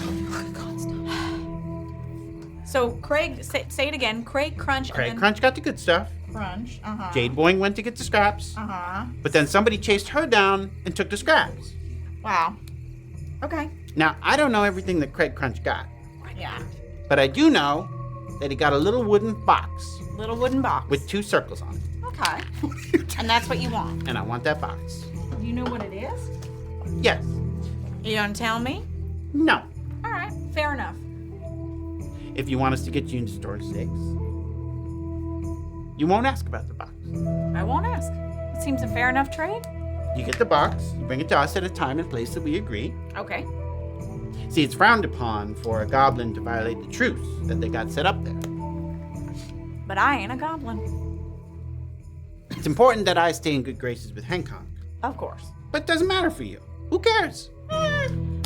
In fact, it's often good if a human doesn't get along with, or a mortal don't get along with a goblin in Brunkhollow. So, it's fine with me. Hancock don't like me, no big deal. Yeah, no big deal. So since I can't steal it myself, I need you to do it. How will I keep in contact with you and let you know I found the box? Day after tomorrow nightfall. Okay. Stubborn Bluffs by the bottom of the hill down by the beekeeper. Okay. Tomorrow, nightfall, Stubborn Bluffs. Okay.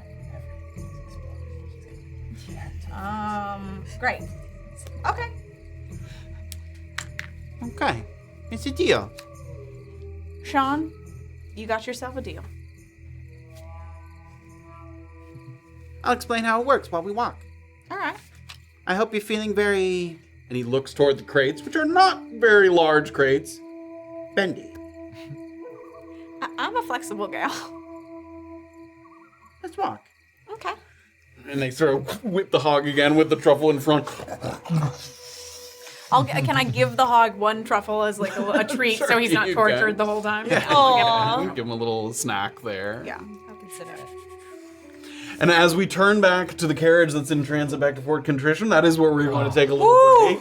Okay. Okay. Wow. Oh, Anthony. Anthony. It's okay. That's a I tough. tried. You did. I'm did. sorry. I'm sorry. I was surprised right at the very. I didn't think you were going to. You didn't think I was going to? I thought that Annabel was just going to make a run for it. I wanted her to be dead. I wanted her to be dead and not dead. Yeah. I was surprised. I mean, Dems to hard ones. Yeah. Yeah. You said he Thanks, was. kids. You said he was gonna confirm the kill. Confirm the kill. Yeah. Yeah. I mean, yes, but yeah. Okay. We said if it was Annabelle or Fleck, but it's gonna be Fleck. I feel so bad. It's okay. It was a number of bad rolls and Had to. There was a few. and story an went. The fans imperfect hate plan. us. They hate the stupid humans at this Who? side of it. The fans. They're like, That's they just know how it's the our story Fans love goes. blood. The fans are like, Somebody else got the shit, is what I was trying to tell you. Before Somebody you got and the before shit you and before Morna. me. You got scraps. Yes. And there's this crazy box with 2 circles There's a on crazy it. box with 3 circles on it. Illien needs that I need that box. He doesn't know it, but he Yeah. knows the box. What's What if in that it's- box? What if it's more bones that they're so interested in? Oh, Jesus. I just a swear grip if it's bone. fucking bones. oh my god. Throwing it in the creek. All right, everybody, we're gonna take a little break, and we'll come back, and we will return in different ways to Fort Contrition and see where this journey takes us. Wow! Thank you so much, as always. Stick around, play the games. We'll see you on the Yeah, other we side. love you too, guys. Yes. Whee!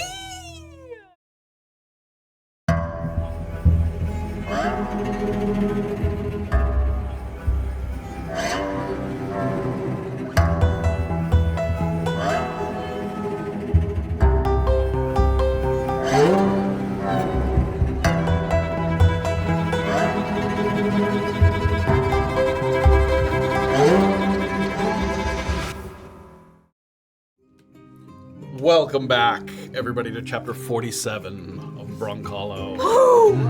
Another dark chapter in the Brunkhollow pantheon. Oh god. Yeah. But Put it on the board. stuff it down with Brown. Yeah. Speaking of which, pour one out, Oh, roll, pour one out. roll, officer. Yeah, Cletus cheers. Fleck. Cheers. Cheers. Buddy. Sorry. Before we dive back in and yeah. thanking people, I did forget. We Whoa. sort of, Oh my gosh. Oh my god. Could we have used that? I don't Depends on the character. This one is a combat inspiration. It's called My Brother, My Captain. And with less than half of your maximum hit points remaining, avoid dropping to 0 hit points and rally your fellow prisoners to mount an admirable defense against the goblins. Oh, Thank that's you. so nice. You deserve it. My brother, my king. You do deserve it. My king. My king. Oh. Yeah. Oh gosh, there's so many 1 bits, guys. God, that guys. sucks. Oh, God, guys. Today's Tree resubscribed, Realm resubscribed, Wrangler did a bit, Nice McGross did a bit, then a bit, Toasted Valkyrie did a bit, Nice McGross 20 bits, Low Brass Guy 30 bits, Adria resubscribed, Wrangler and Nice did a bit, Lebio resubscribed. Thank you guys. Thank you all very much appreciated. Thank you, guys. Remember when I stabbed and shot her? Yeah. Yeah. Quite effectively. Whereas the trip to Urkmarsh had a kind of comfortable tedium to it due to the size of the company that you were with and the armed presence of several clinkers. You start your return journey now with your stomach a little bit in your throat and your head on a swivel. With so much going on, you'd prefer not to have to explain yourself to passersby or run into anyone that you sort of aren't anticipating. And there's that old saying about how when you're down, the fire's down to only embers, you best not try to stoke a fire from the ash, which is to say, don't try to sort of burn yourself out if possible. You're not exactly on kind of a full-fledged road, but it is a path that's been used with some regularity. Footsteps, wagon tracks, following the least dense portions of the forest. Before things open back up a little bit as you get closer to the valley, you're not sort of fully, you're not within sight of Little Hollow yet, but you're still, getting further away from the marsh. The ground has gotten more solid. The light coming in through the branches casts a kind of crooked array of shadows that gives the ground a little texture like a thicket of twisted vines. But you pass over them unabated, as if the darkness has deigned to allow you to pass. So the wagon kind of continues to click along. Occasionally, Pent will just kind of look back to check to make sure, the prisoners are still in the back of the wagon. He's still kind of back there, but still moving. So you guys continue forward. Officers, I recognize that you and then me and my brother are on different sides of the same coin. I'm just gonna talk, and if you want to listen to what I say and give it its own merits, that's up to you. That doesn't say anything. I don't think I'm concerned for my brother and my safety with Thornfield at the prison. And I'm just gonna list a few reasons why, most of which can be verified. Within a couple hours of us arriving here, Thornfield escorted me into a storage facility in the basement, to get my arse handed to me by other prisoners. I got out of that one, scathed but alive. Then, there was another moment where despite my brother taking fatal injuries from this fucking bug this morning, Thornfield still forces him to come out here. And I don't have any evidence of it, but I did find a note in my boot this morning saying, "Don't eat the soup."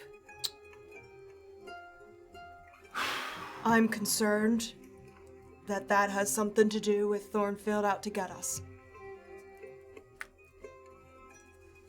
You found a note in your boot. You have no idea who put it in your boot. Nope. It was while I was playing yard ball, which again was us attempting to encroach on other business in this place. That again, not trying to besmirch an officer's name, but some folks might be involved with. Where are you going with this? If you foresee any opportunity to locate us in a place that Thornfield is less likely to get access to, I'd like to be able to see the sunrise tomorrow morning. Make a persuasion check. Okay, still exhausted.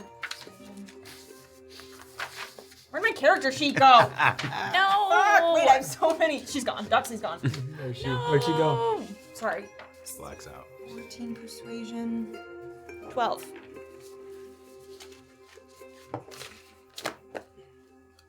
Tactical line. I don't have any left. We will have to return you to the Wren. Afterwards, I will put in a word with Officer Wells or Officer Garland to see if you can be situated elsewhere. Mighty kindness. Sounds to me like Thornfield has it out for a certain blue family in Piran. Might they think highly of Pent and myself if this happens? You trying to buy a favor? Sure. If you keep us alive till the morning, well, no, I'm not gonna promise you anything. But I'd appreciate it. It'll go somewhere. I originally worked in the PCD. I still have connections in Piran as well. Just... Officer Welker, that's enough. All I'm saying, if you start to actually think that my situation holds water, a kindness would be appreciated. That's all. Like I said, I'll see if they got space elsewhere. But that's all I can promise you. That is promise enough. If I'm gonna die at this prison, I wouldn't mind seeing some family. I heard I had some around. A certain Trent Tyrun. I don't know if he's even here anymore. But I'd love to see him if I'm gonna croak it early. I assumed the purpose of you moving was so as not to perish. Little family makes the heart real warm. It's been a hard day. As I said, if he's out for that family, that person might need a little cover as well. Thank you, Officer Welker. Putting them together makes sense to me. Putting 3 members of a known criminal organization in the same block to make sense to you, Officer Welker?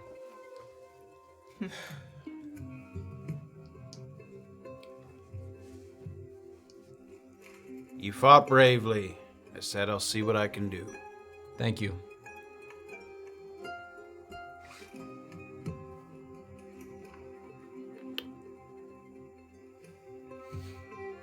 He sort of leans over his left shoulder, so he's like obviously speaking to you now, as opposed to Doxley and Illien.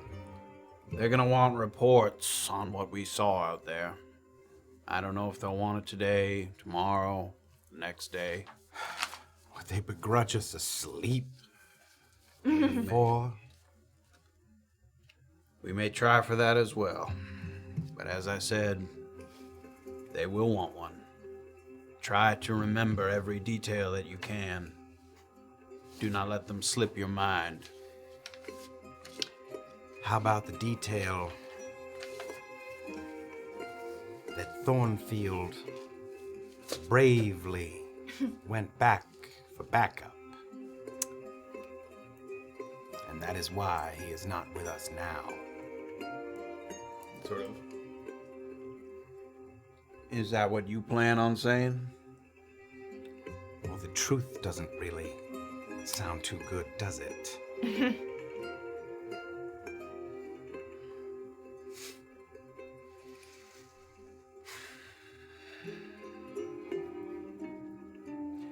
They're gonna send people back out here to collect the bodies. Right? I will volunteer, but I do not expect you to do the same. I know that you have not been here as long as I have.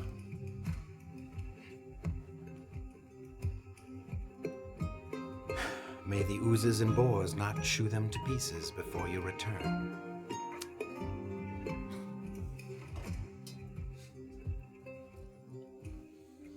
Wang kind of continues. Moving along. You're still a ways from any kind of regularly patrolled area around Little Hollow. But as far east as you are, to the southeast there, it wouldn't be unreasonable to expect that most of the people that you cross paths with to be sporting the greens and grays. You're very much like in Clinker territory, even though it's not like Little Hollow proper. So it's actually perhaps a little surprising that the first people that you come across are not adorned as such. Instead, sort of clad in ordinary attire, cloth and leathers. someone simply kind of making their way. The people that you see are a pair of men, one human, one dwarf. And the equipment that they carry suggests a hunting vocation. One would be foolish to travel through the downwield without reasonable precautions, without weapons, but they have, an extra set of weapons. They've got a bow and a sword and a dagger, clearly on the hip. They have a rolled up net. They have a bear trap attached to a length of chain. So it seems like, someone who goes out of the downwield looking for pelts or meats or that kind of vocation that they have. This doesn't look like the guy who has the place at the market who sells pelts. No, it doesn't look like it. No. The one who Is that the had Jagoff that really That hates Jagoff. goblins. Hates Yes. goblins? Yes. No, it isn't. It is definitely not that one. He might have taught us mung bean. That might have been the You did. first time you heard that. He was. I love that What a guy. Yeah, what a guy. A linguistic What would we do wizard. without him? So happy he lives on. Whatever the intentions of these two, they're obviously no greenhorns because between them they have a slew of minor cosmetic injuries. Greenhorn, like an amateur.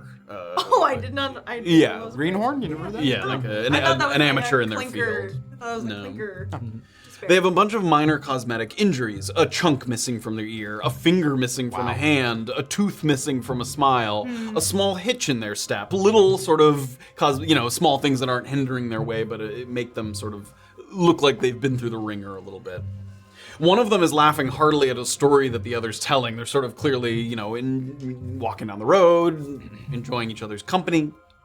And they pass back and forth a small pouch of what looks like sunflower seeds. Like you can see them kind of pop in their mouth and chew and sort of spit them off to the side of the road, spitting out the shells. And so your wagon with the aurochs is coming closer, and they're gonna kind of pass you right in the opposite direction there. And the dwarven man sort of nods to Pent, who's sort of at the driver's seat there with the aurochs, the reins in his hand. And he gives a little sort of tip of his hat. Afternoon, wagon man. How's that downwheel treating you today? She a mite restless, or she calm and easy like? And they sort of chuckle to each other. And the other one, she do buck when you least expect it, don't she? Don't see too many clinkers out here in such diminutive numbers. 2 clinkers for 2 prisoners. And is that? And he sort of points to Fleck. And as he's sort of pointing to, not Fleck, to Pen. As he points to, as he points to Pen's shoes, he also kind of moves in front of the aurochs, so like they have to kind of slow a little bit. Okay. And he points to Pen's shoes. Is that blood on them shoes? Now, I hope you'll not be offended by the implication of the question, but is that your uniform, or did you borrow it from an eternally sleepy friend? I'm Officer Pent, and this is my uniform. Please, out of the way. I'm sorry. You'll receive no judgment from either one of us. No leftover love here for those who wear the green and gray. The two of them kind of move a little bit off to the side, and they've moved out, but still the aurochs have to like maneuver to get around them. Like they're kind of still staying in the way a little bit. Did they? Go ahead. No, please ask your question. Did they? You said they have gear and stuff, but they're not like dragging a wagon. They don't have like a cart. It's just the two of them. Yeah. Whatever they have hanging. Yeah, they have like big backpacks, like hikers' backpacks. Okay. But they are not carrying anything with them here at the moment. What were you gonna say? As long as like the officers don't immediately show that this is a bad thing, Doxley's gonna Doxley's just gonna slowly like rise so that she's like standing on the cart and like facing them. 2 clinkers, 2 prisoners. You must command an aura of respect, sirs, that these able-bodied sorts would not seek to supplant you at the first opportunity. I can't imagine what the iron feels like. I don't think I'd like it. I don't think I'd like it either. Hey, you back there, and he sort of points to it. You like the feeling of that iron on your legs?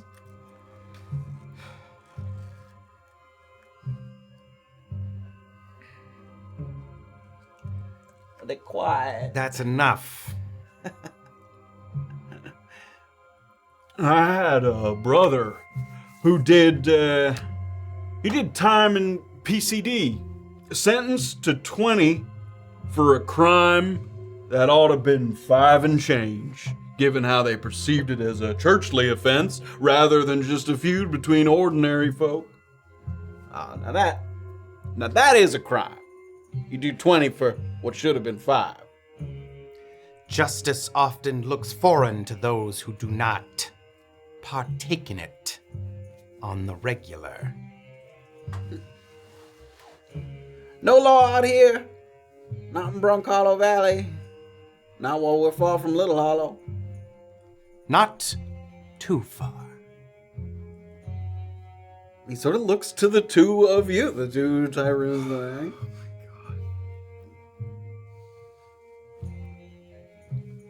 You like the feeling of those leg irons? Fuck off. Illien's gonna put a hand on her shoulder and stand up. Have a wonderful evening. We don't need to waste our time on folks like these. You can see the pen sort of trying to maneuver the aurochs like around a little bit. The guy takes one more step like a little bit in your way. Can you guys give me intimidation checks, the two of you? God. Both of you together? Yeah. What is the deal? What is the deal? Let's make a deal. Stop. Oh! Stop doing that. That's good. She sensually seductive. Yeah. 17. 19. 90. With exhaustion. Exhaustion. They're scary. Guess they do like them leg irons. Huh. Found a funny breed, didn't we? I guess so. Come on, Mark. Two of them sort of make a wide berth and they go around. As they're walking along the path, you can see them kind of check over their shoulders. Give me, all three of you, give me insight checks. Mark was. Yeah, which Yeah, was said Mark? The human man was Mark. Okay. The one who had the lower voice. Remember that name. I will never forget Forget Mark. What Am I doing? Insight? 13 on 13. insight. Okay. No. 11. 6. Okay. Just without being able to discern too much, you just get the sense that as you pass by going your separate ways, like he almost like is looking for some notable feat, like trying to remember what Remember you look us? Like. Yeah, what you Okay. look like. Okay. And just sort of like take a note. Okay. And the two of them continue along their path there. Pant. Now that we're kind of out of earshot of those two. Yeah. I didn't want to run my mouth too much, You did fine. but do you usually get these sorts trying to insert themselves into our jobs and business out here?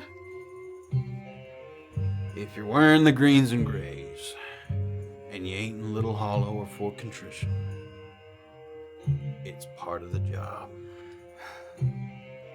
Such disrespect. When you leave Little Hollow, you travel in numbers so that you command an aura of respect. I'll remember that. To be two and looking like we do, not at our full strength, well, that's just something you gotta deal with. Almost looked as though those men had violence on their mind. People give a shite about prisoners they don't know enough to start a fight like that. People give a shit about what they perceive as justice. And some see someone bleeding, and it's like a hunger. They see an opportunity. Their vision is off.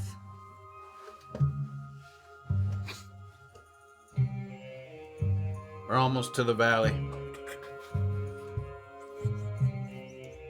Move forward a little further. Thank you, guys. What are we gonna do? I don't know. Kill Pen also. Let's just keep going. Who else we got? Matt throws another one. Who else? Pew, pew, pew. To trade off traveling with the sort of regimented keepers of Fort Contrition for the freeform style of these goblin smugglers in such a short period of time is jarring, to say the least. Yeah. The frequency and speed in which they fluctuate between bickering, laughing, barking orders, horsing around, it gives you whiplash. And you wonder how a company of these kinds working together could ever possibly coordinate long enough to get something done. They do have a habit, however, of banding together when an external problem arises. Like, they're happy to argue amongst each other, but as soon as there's a very goblin versus everyone else mentality, which is not foreign to you. It's a very tribe mentality, and they seem to lack the same kind of aversion that other folk have to doing the dirty work as well. To exemplify this, at one point, the boar's back foot gets caught in like a muddy puddle, like very stuck, and it's unable to pull itself free, and to give themselves better leverage, two of the goblins, without hesitation, like get on all fours under the hog's filthy belly and like push themselves up to like unstick the hog. And as they get out, they're like covered in mud. Like, it doesn't bother them. Like, they just get the job done and then they continue on forward. So they have this kind of, again, this sort of like group survival mentality about them. Sure. Not wanting to cross over Detention Pass, they take a very long, circuitous route with a wide berth around the eastern edge of Little Hollow.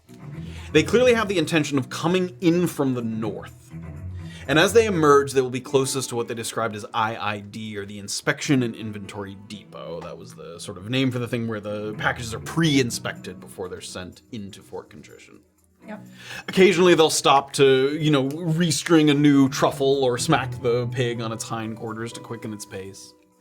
And the one of the goblins that you spoke to the most, Sean Snip, who recognized you from Storage 6 before, is talking to you as you're walking to sort of give you a little bit of the particulars. A lot of stuff comes in and out of the prison, but they're serious about the prohibited stuff. And thorough inspections take a long time. This is what I explained before. Yes. They pre-approve the crates, and then they send them in. They give them a stamp. They see the stamp. They say, already inspected. They send them through the gate. Now, our buddy, Officer Neely, again, good guy, nice fella, he gets the signal from us. We're over by the tree line. He collects our crates, and he gives them a stamp without too much of a look. He loads them onto the next wagon that's bound for Storage 6. Now, we got Neely, and Neely has a pal who's working inventory at the Sparrow. But here's the tricky part. None of us have a friendly face who works at Storage 6. Okay. It's a prickly bunch. Very concerned with rules. Sure. So, to get things where they need to go, at least one of us has to go in with the crates. Now, once they're dropped off in Storage 6, any crates going to a specific ward are checked a second time by an officer, and then marked using a bit of chalk, either N, E, S, W, or SW, depending on where it's going. Sure. Now, Neely can't put the letters on the crate before sending us in, because the crates aren't marked until they get inside. So if the officer at the gate sees that, suspicious. Totally. So instead, at least one goblin has to go inside a crate. Now, once inside, goblin pops out, grabs chalk from the inventory desk, marks the crate with an S. Sure. This is where you saw us the other night in Storage 6. Okay. Now, after that, there's a whole pile of crates in the corner that are filled with junk, garbage, waste, stuff that needs to be sent back out or have the crates repurposed. So after we've marked the crates with an S, we climb into one of the waste crates and we get shuffled back to IID, where Neely helps us slip out. Wow. Awesome. Turning Neely in. Fuck that guy. Okay. So, normally we send 2 goblins in, just in case something goes wrong. But this time, I'm going to go in, and you're going to go in. Good enough for me? Now, I don't know where you're trying to go after that. I'm only trying to get my crates to the Sparrow. Okay. So once you're in Storage 6, I don't know what your plan is. My plan was to maybe hide somewhere in Storage 6 overnight so I could rest a little. Any places to hide in Storage 6. And that's my plan. Shift comes in the morning, Okay. and a shift comes in the evening. Okay. Is the room locked? The Storage 6 room? Yeah, like, could I leave in the middle of the night if I needed to, or is there a bolt on the door? I've never tried. All Never right. needed to get out in the yard. I guess we'll find out. I guess so. The morning shift is the shift that takes the crates to the other wards. So if you're trying to get something somewhere, you do it in the afternoon so that the next morning they pick it up and take it where it needs to go. Okay, so if I had to get to the Nightingale, then conceivably I could just mark it in? I guess so. Never been to the Nightingale storage. All right. I have. You been to storage 1? Inside of the Nightingale, or is there another place? There's a storage cellar underneath each unit. Oh, I see. Storage 1, Okay. storage 2, storage 3, storage 4, storage 5, and storage 6. And storage 6 is the big one where they collect all of it and then they send it to And then they send them out where they gotta go. Yeah, okay, I got that. I've never been to storage 1, no. You mark your crate with N, they're going to take it to storage 1. Storage 1. I have a quick question for you. I saw somebody with, them potions that you brought in the other day. Yeah.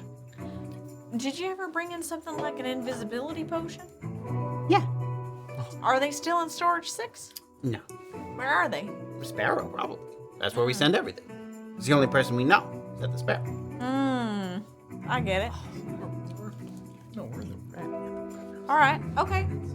Cool. So maybe if I went to the Sparrow storage room, somebody would inspect me there, or could I sneak out into the Sparrow?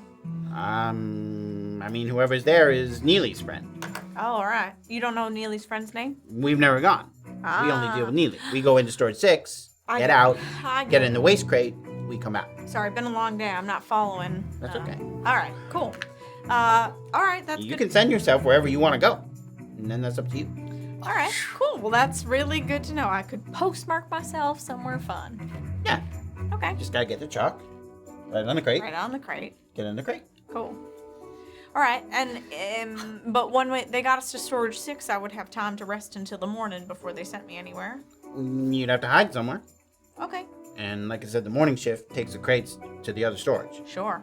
So you just gotta be rested by that. All right, I can handle that. Cool. I'm down. I'll mark the crates with you. I can mark all these crates that you got as Sparrow. I'm going with you. Yeah, of course. 2 of us are doing it together. Yeah. Makes me feel better. You're gonna have to find a different crate. Yeah, I Because the got crate that I'm gonna put you in has my stuff. That has to go in the Sparrow. I got it. I'll find a different crate. I'll find one that's marked for an N or wherever else. Yeah. Okay. We're agreed. I'm on the same page. I know it seems like I'm not, but I am. How many storages are there? 6. Okay, I thought so. 1 for each ward. And the big one. And then the big one. Got it. Cool. Just checking. Yeah. We're almost there. Cool. You guys continue to walk along. Yeah. A little further through the forest, and the goblins must feel like they're getting sufficiently close to the inspections depot, the AID, because they unhitch the hog from the sled, and then they start to drag it manually on their own, which takes a good bit of effort. But wild boars are, even though they're tameable, that doesn't mean they have a bit of a restless temperament. So nobody wants one of these boars to go kind of squealing through Little Hollow and draw attention. So they unhitch the boar. One of the goblins stays with the boar to make sure the boar doesn't kind of run off or anything. So now it's you and 2 goblins left. And sort of dragging that sled. They take turns. Sort of dragging the sled through the forest. Yep. Okay, and can I just sort of glean if I have any sense that these guys might betray me? Give me an insight check. There's some money in it. Mm-hmm. That one. Pew, pew, pew. Yeah, no impression either way. Awesome, great. Here I go.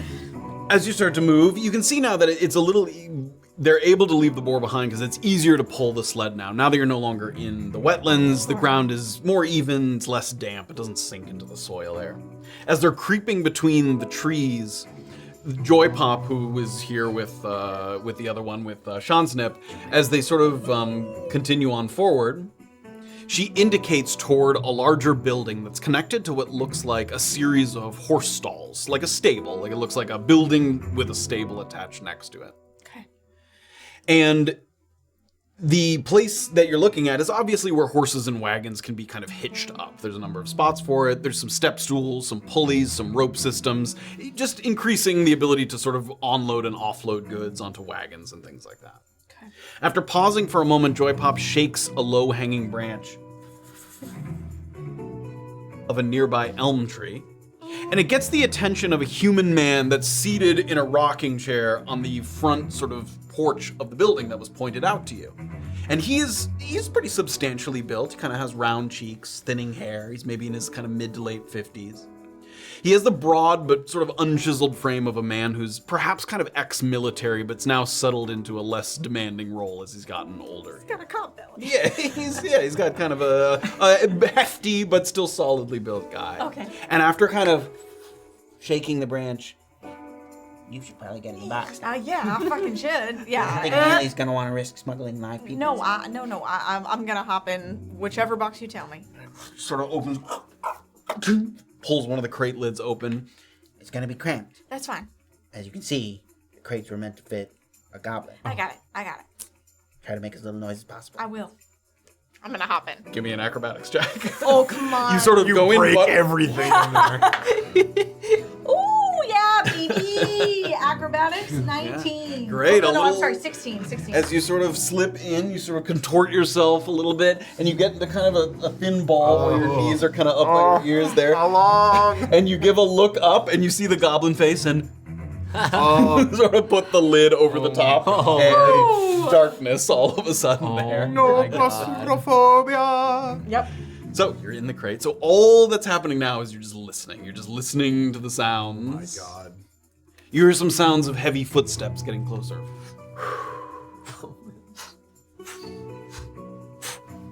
And they get kind of all the way up that it sounds like they're very quite close.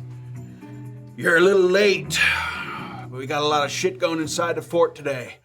They called in some extra hands to help out. So fortunately for you, it's just me checking crates at the depot right now. Should be quick. What you got for me today, Joy Pop? John Snip? We have crates with false bottoms, more of the same.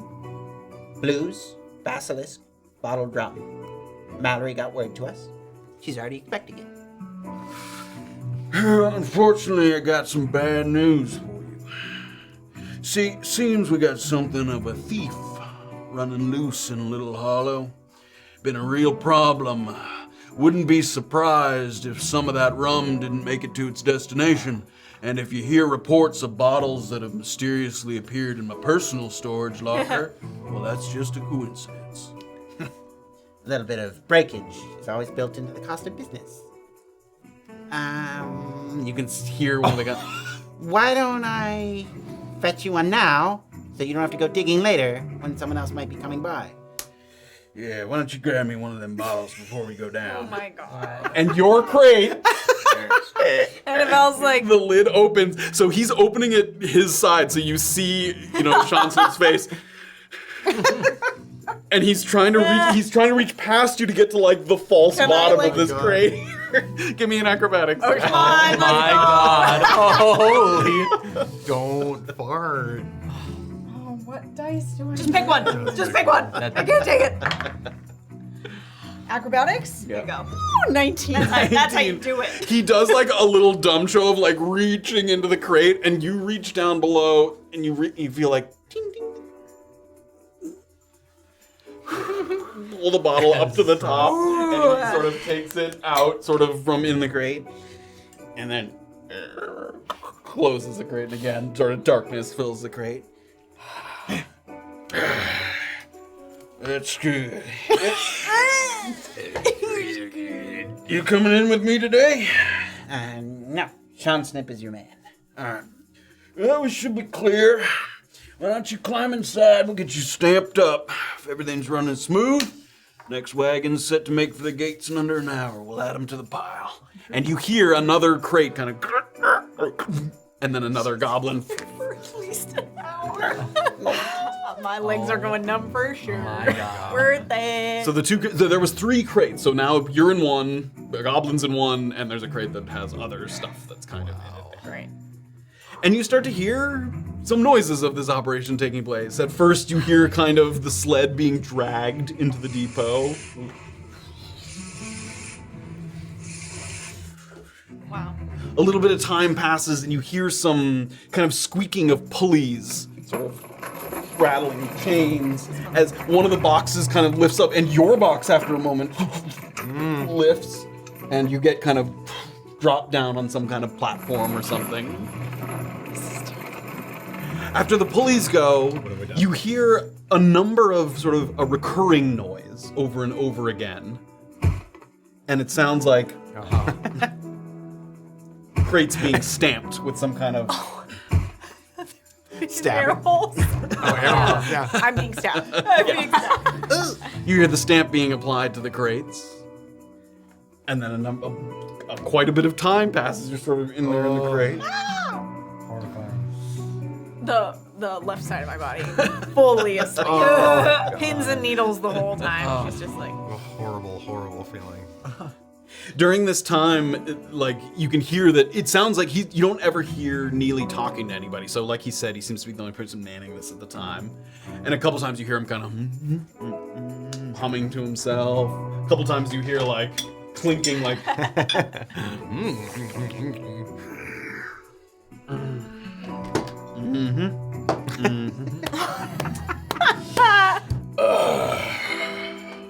little more time passes. Finally, when it feels like you have you just feel like a disembodied head, like your whole body is cramped and fallen asleep in this thing, and you start to hear what sounds like horse and cart getting closer to some kind of ramp or stable or something. So you hear those noises. It sounds like two people sort of, show me what you got, bring it on up here. And I got the pulley. You hear the pulley noises once again. After a couple moments, it sounds like other crates kind of get lifted, and then once again, your crate gets lifted up by whatever this kind of rattling chain pulley system is. And you're dropped into the back of the wagon. Have a good one, Neely. And you feel the bumpy, and it feels like you're heading into Fort Contrition. Home, sweet home. Wow. Here we go. Okay. Okay. Hey, well done. Yeah. Hey, you're already in. You don't even need my help. I didn't even need your help. All of this useless. Oh yeah, throw that whole flow chart out. After another stretch of kind of mostly silent rocking back and forth in the bed of the wagon, a forest thins out, and you start to see some of the exterior dwellings of Little Hollow that surround the prison. It's followed quickly by the backdrop of stone walls and high wards within the walls that make up the fort itself. Once again, looking from the outside in, it actually makes it seem kind of dignified. It looks very sturdy, very sort of regal, solid. It's a facade that masks some of the underhanded dealings, the corruption, the chaos that's contained within. You look like you're going to be entering through the southern gate, which is to be expected. That's the gate you came out of. As you make for the tunnel, Pent signals to the two officers that are stationed beside the winch that lowers and raises the portcullis, which you've seen before. There's always someone there at the gate. He sort of motions to them, and the two of them nod and...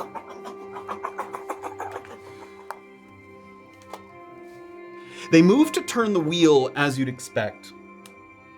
But one of them also takes out their signal whistle from a pocket on their belt and gives it a couple blows quickly. Is that something that happened when we came back from the other trips? It is not. No. From the quick exchange of glances kind of around the wagon, Pent sort of with the reins in his hand looks once again over his shoulder. And he's not like, oh shit, he just doesn't know what that is. Like, yeah. It's unusual. By the time the portcullis reaches its apex, when it gets all the way up to the top, your wagon is less than 20 feet from the tunnel itself. And at that moment, from the darkness within the tunnel that's in front of you, a line of clinkers clad in plate armor start to stream out. And some of them are on horseback, so there's... and they start to kind of surround the wagon. 4 people on horseback, some people more on foot. You see these people, they're part of an organized regiment. Some of them are holding heavy crossbows, and they surround and they flank the wagon on all sides. A couple of them start to shout orders, and Pent has raised his arms and sort of lowers his head, sort of in silence, just looking around, sort of waiting. And someone that you don't recognize, a half-orc woman who's in the sort of plate armor and has one of the heavy crossbows. They're pointing it towards the cart. Toward the cart? Yeah, itself, sort of. Hands atop your heads! Everyone in the wagon, no movements! No movements! Do not move! What is going on? Where are the rest of the prisoners? Dead. These are the only remaining prisoners? We are the survivors, guards and prisoners alike. We didn't do a full body count, but at least one got loose into the swamp. I don't know how long they'll survive out there on their own.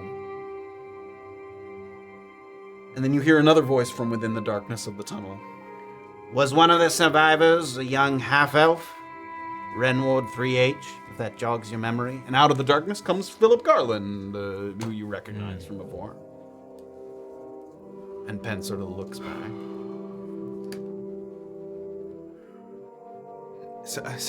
One of the... Was one of the surviving ones who fled into the swamp, the young half-elf. No, she perished.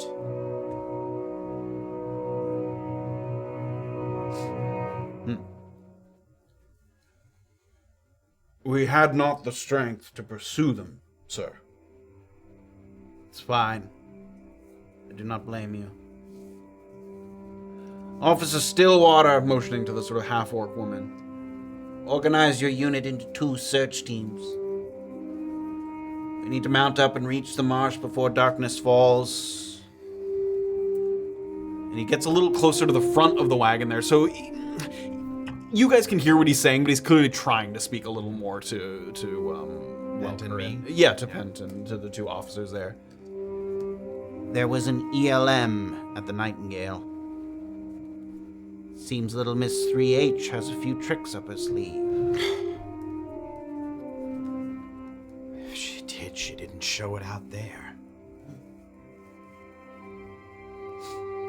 We know where the railway is. No need for you to take us back out there.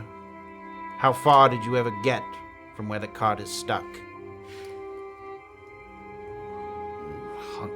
200 feet. Very well. We'll take it from here. Drop them off at intake at the Wren. Get yourself seen to by medical. The Wren Ward Infirmary is already occupied by Officer Thornfield, who arrived not long ago. I am pleased to learn that his tale of woe was not entirely accurate. He seemed to be under the impression that he was the sole survivor. Thank the gods he was wrong on that count.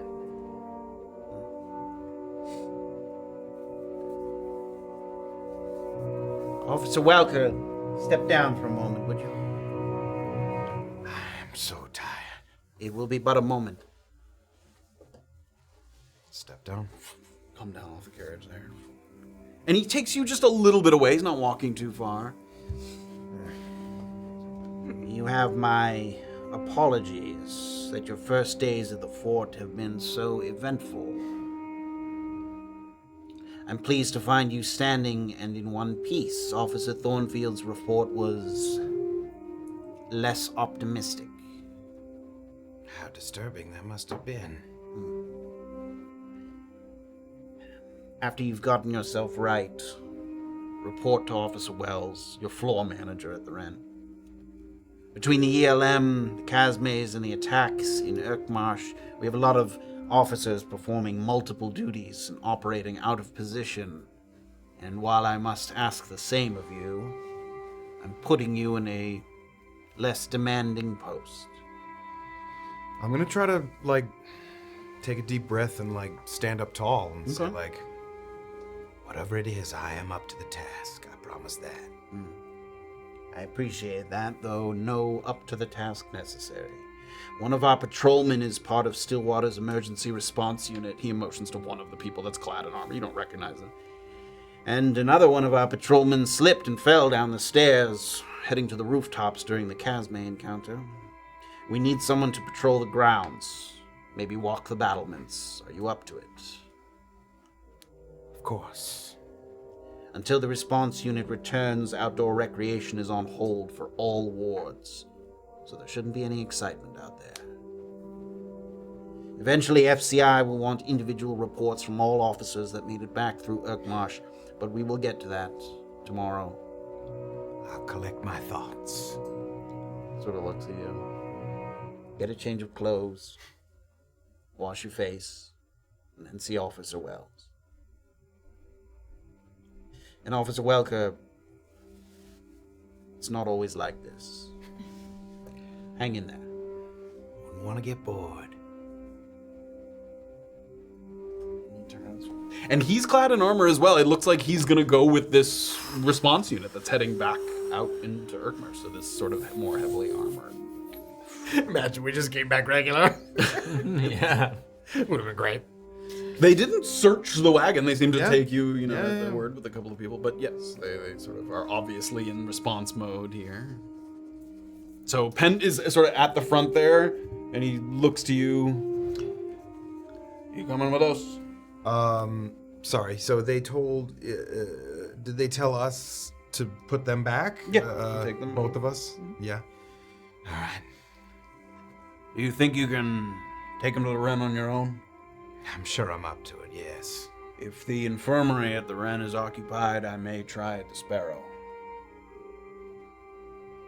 Just to get myself seen to. Good luck. Thank Get some rest. And he sort of leans into the mat. We'll see. I will try. May I put my arms down now? I think so. You're gonna go with Officer Welker. I'm gonna take the Aurochs to the Sparrow. While I'm there, I will see if there's any openings.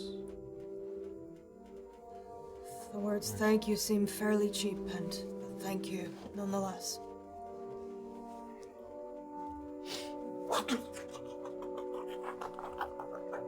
He goes through the gate, leaving the three of you. And the other group, the ones sort of clad in armor on horseback, they again kind of...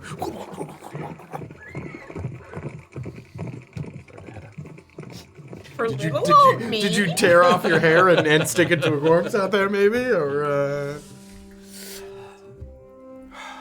I'll line them up and start kind of heading towards the. You walk because we have to through go the through the tunnel. intake still. Yeah, so you right now you're walking through the exterior tunnel that's on the that's on the sort of gate, and then once you're in the yard, then you will go through the courtyard of the Wren into the Wren itself. But there's a moment here as you're walking through the yard, and as you're walking through here, it is empty. It is like it's a very weird. Even when you were reporting to duty early in the morning, like there was people walking throughout the yard, officers reporting to their positions, I people moving carts and crates and wheelbarrows, and it's like a ghost town here. It's empty out in the yard. Is this like early evening, late evening? It's like late afternoon, like early, into early evening, because it was a little bit of a ride back.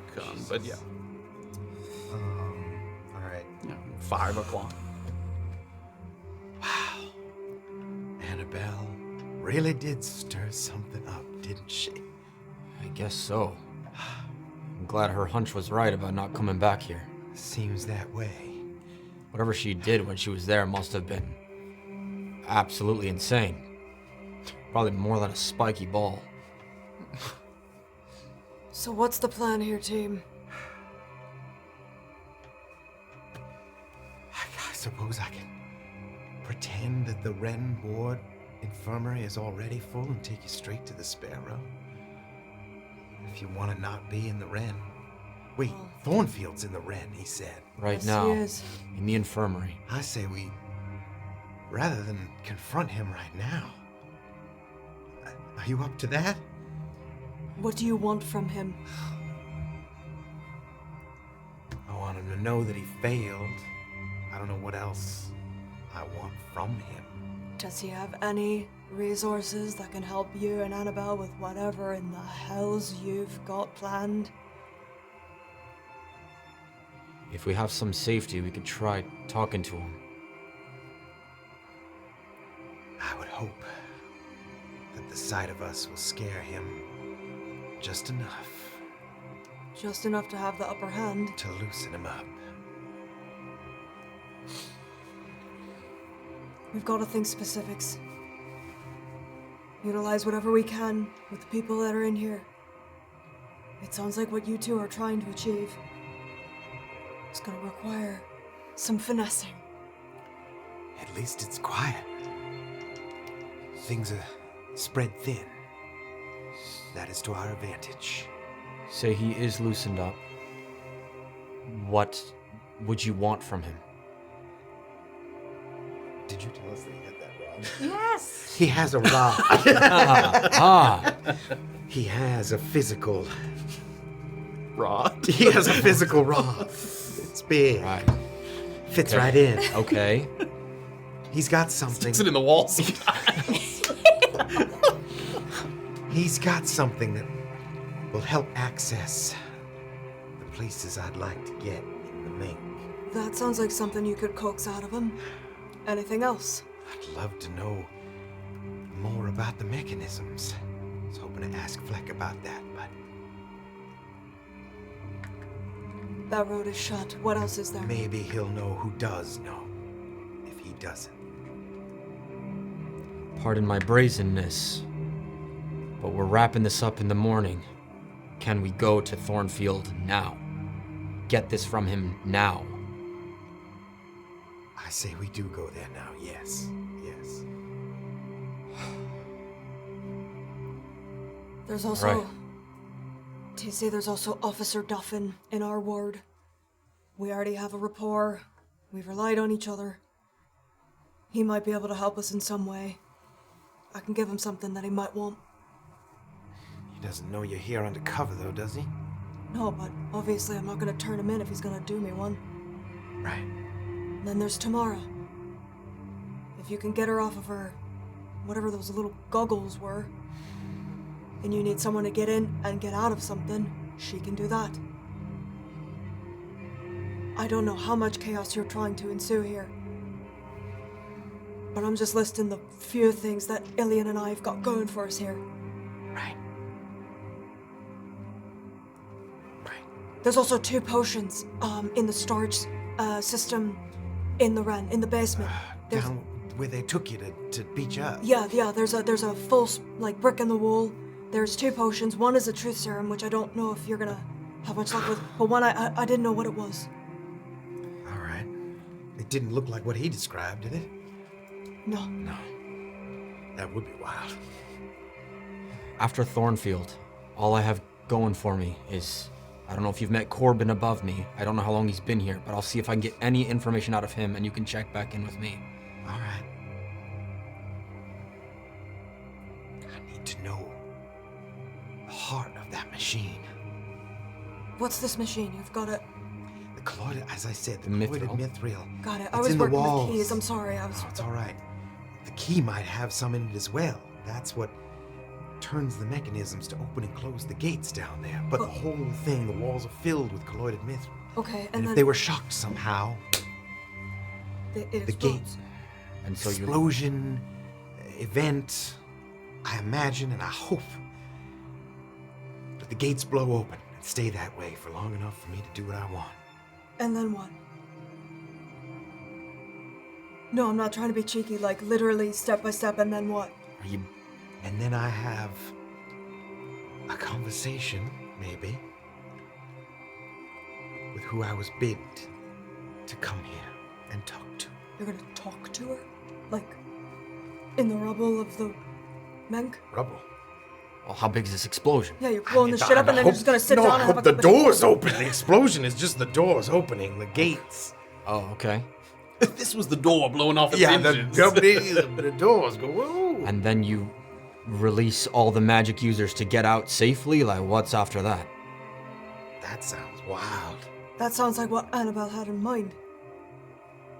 Oh, God, I hope she even makes it back from the downwheel. I'll say it'll be enough chaos for me to maybe get out of there or fake my death or something, so that I'm not seen walking, striding back out. Are you and her just gonna go do this not masked or anything? TC, you're gonna be fucking wanted with a capital W. That's what Wanted's thoughts were. Yes, with a capital W. Setting foot in there, mask or no. In the deepest, most guarded place, in the most guarded place, in the most guarded places. I understand. I'm just saying, if somebody sees you, cover yourself up. Have some kind of plausible deniability that you did it. I mean, worst case scenario, could you lay low at that place where Kate killed a man? Oh, we're back in Brunkhollow. Yeah. Oh, after all this That's blows. supposing I make it back to Brunkhollow. Yeah. That would be great. I'll figure that out when we get there. That is a long way away, it feels. I'm just saying, if they spot you here, it could turn into another big feud. I know. All right, well, let's go talk to Thornfield, and hopefully he doesn't then come shoot us in our cells. That would be bold. Heading into the intake of the Ren. Start to head inside.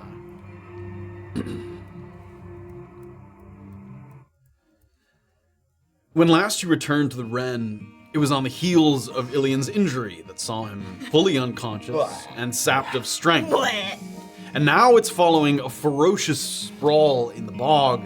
So your first thought when you pass through the doors is you actually miss the prevailing feeling you had when you first arrived, which was a feeling of profound boredom that occupied your cells and listened to the idle chatter across the atrium.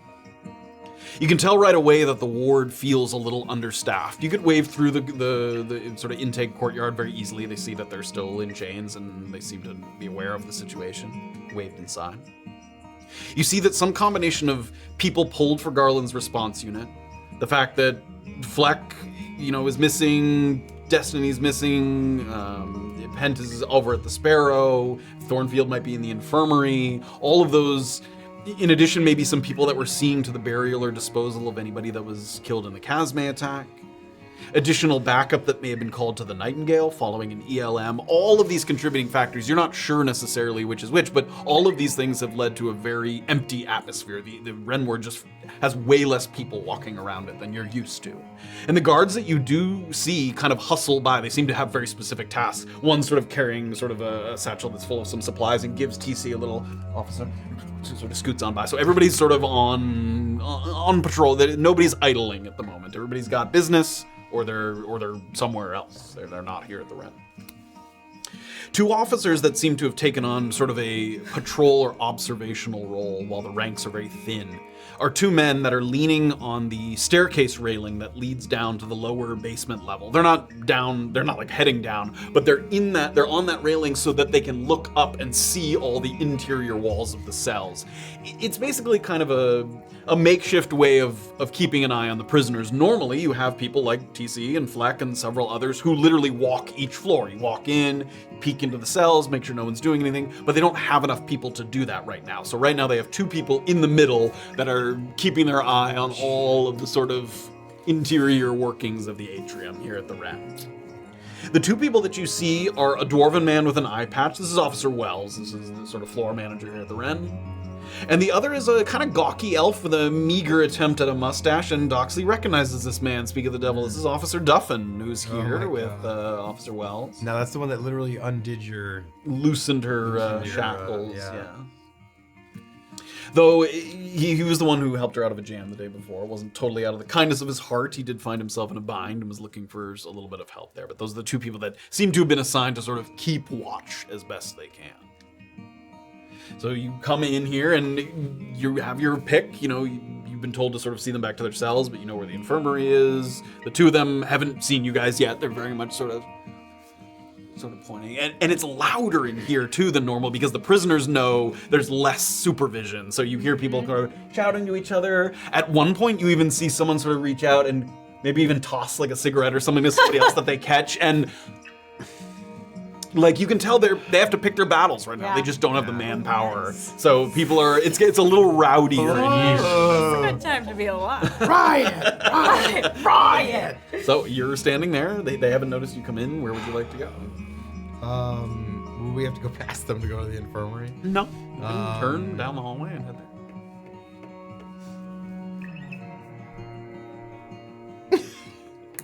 What? Let's get cleaned up, yeah? Yeah. and maybe get our hands dirty. Can I just throw a couple punches when we get down there? Illien, we've got the upper hand. Please There's no telling whether we even be alone with him. If we are, just one slog to the face. No. He's not in a position to resist. He's a guard. We got the upper hand, we got the lower hand. Yeah. I don't think you're seeing The every hand. heavies and the lights Yes, and heavy the and jabs. What do you want more, to punch Thornfield in the face, or to find out where the fucking statue is? Both. I think we can Can't get have both. both, Illien. There's one of- You it's a can't one or have the other both. question. I need a fucking two. What do you Alright. want? Let's play it easy, I guess, first. I'm gonna punch you before you punch Thornfield. What I'll is tell you that easy? Nothing's easy. much. Who wants to go in first? I would love to. No, I'll be going in first. Taking them around to the Yeah, infirmary. just there. gonna make I mean, you've been told to take them up to their cells, but nobody's here to stop you. You know, you have sort of able to walk easily through the Ren here. Nobody can stop.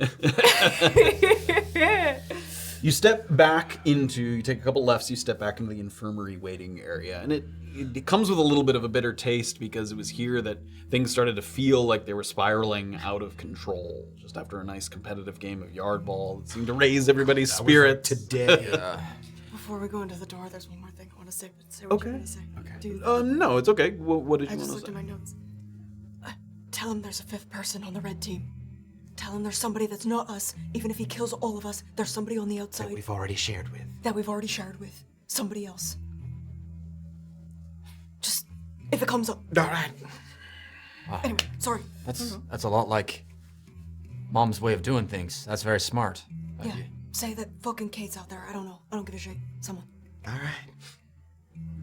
So you've entered into the waiting room, and the waiting room is empty. Sorry.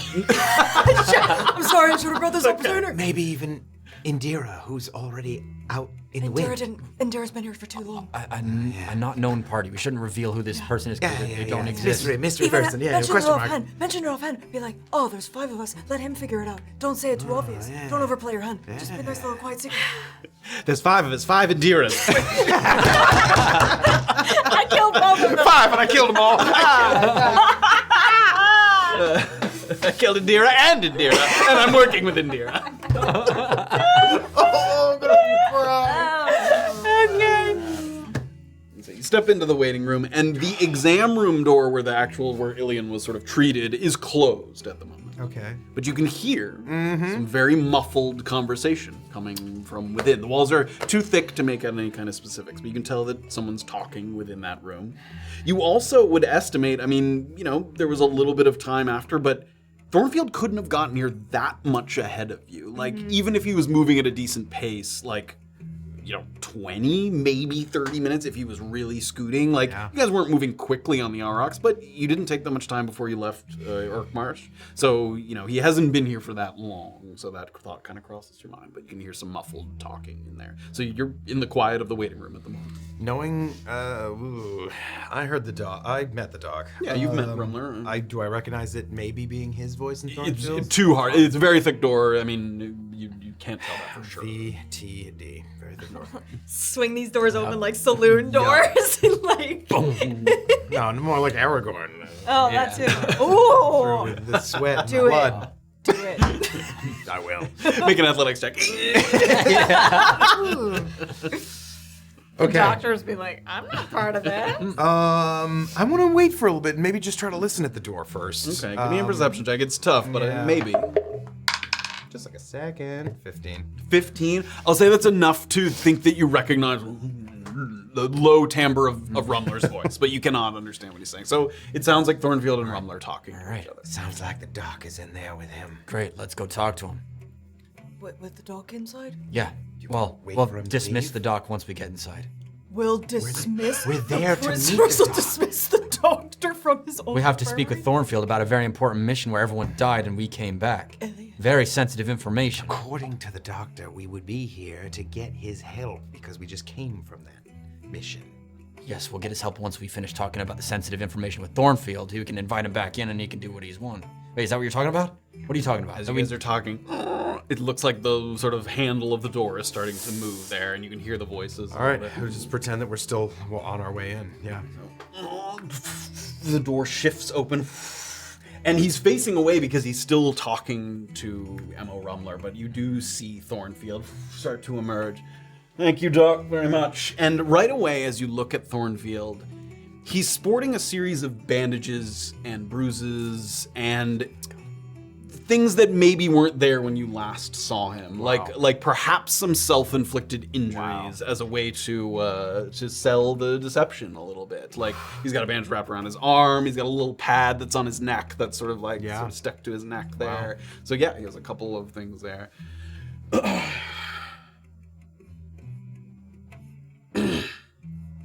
And he shuts the door, but you also notice he doesn't close it all the way, so that he leaves it a little bit of a crack open.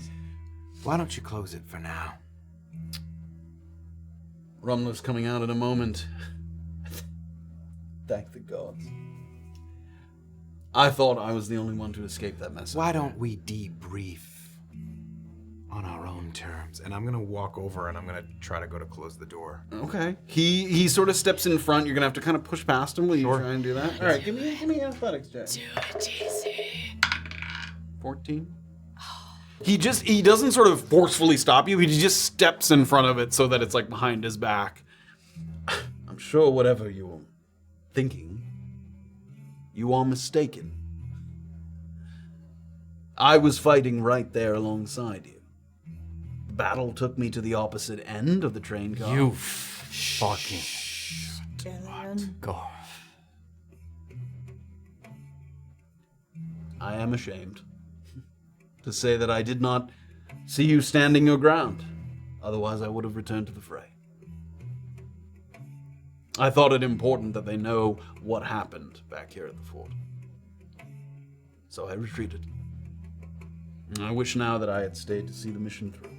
Well done, all of you. Well done. Don't talk to me. Illien.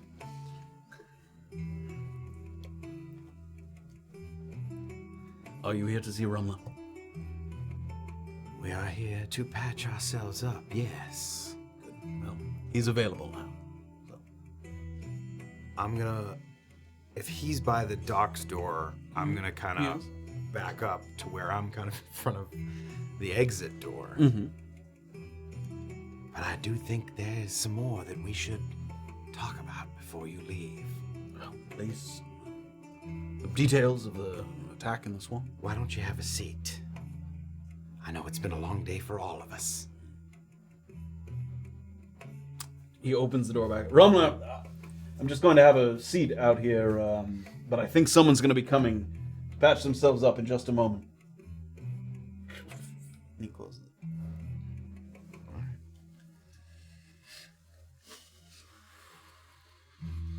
Speak your peace, Welker. I knew it. I knew it from the moment that I saw you. Whatever the Tyruns have on you, it's not worth it. Not out here. Oh, you're so Illien, say one more stupid. word, I'm putting you in with Rumler. Stop it. I'm afraid you are mistaken. You rightfully saw that, I think you put it, something else is going on here. But it's not what you think. You should right now be making a case to me why I shouldn't report you to the warden himself. Because that is who I am going to be speaking to before the sun rises again. That is my contact here, not them. They work for me. Speaking to the warden over breakfast, are you? Doesn't matter to you what meal it is. No, it Do you matters to me want the your manner. name in my mouth or not?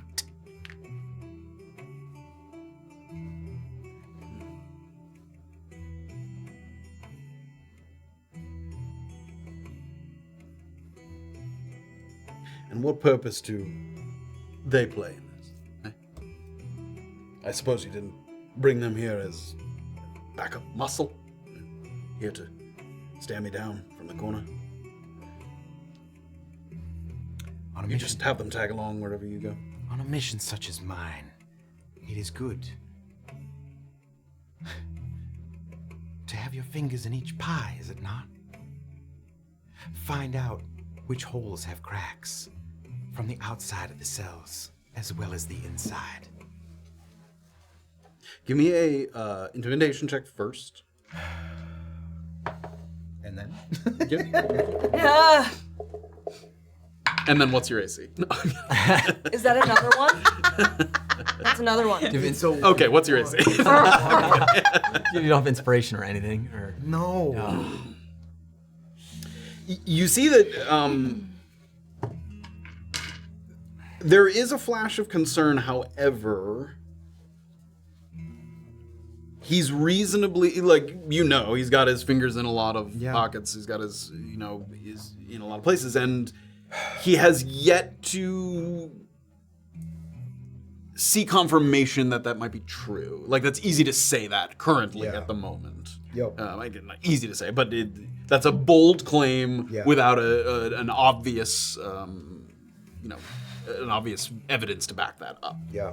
So the thought of it sort of puts him on edge. He didn't see that coming. That's one thing. He definitely thought you were in league with prisoners, with somebody, that you had some kind of underhanded motive, but the fact that you sort of dropped the warden's name is a bold move because, one could go ask the warden. But, so you see that he didn't see that coming, but that it doesn't shake him because it sounds a little far-fetched to him. Discy, it's kind of you to try to shield us from this whole mess. 3 days ago, a man named Gideon approached 5 of us in Brunkhollow, asking us to go meet with Carlos Organder. 4 of us went into the prison. 1 stayed out. they have every bit of information that we've gathered in here thus far. Now I know a smart man like yourself is thinking, why are we saying this? What do they want? So can we skip to that part where we tell you what we want from you? Please. Would you skip to the part where I tell you I don't believe you, or do you want to do the middle part first? Go ahead, don't believe us. Go ask Organder, or hedge your bets and see if you have a job come tomorrow night. And what does hedging my bets entail? Some sort of reciprocal notion for the Goreo Non? Is that what it's called?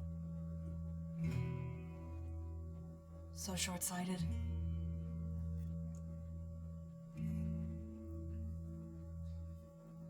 You've stepped into the big pond now, my friend. Now, we have some requests from you. You can listen or not. I don't give a fuck either way. But let's just see how you respond. You have a key on you. I believe it's to the Mank or the North Ward. The Nightingale. Nightingale. We need that. The warden asked you to acquire this item from me. I believe you can speak with the warden on yourself on that, but I'm not under jurisdiction to tell you that. Give me a deception check. Wow. Oh, didn't feel right? No.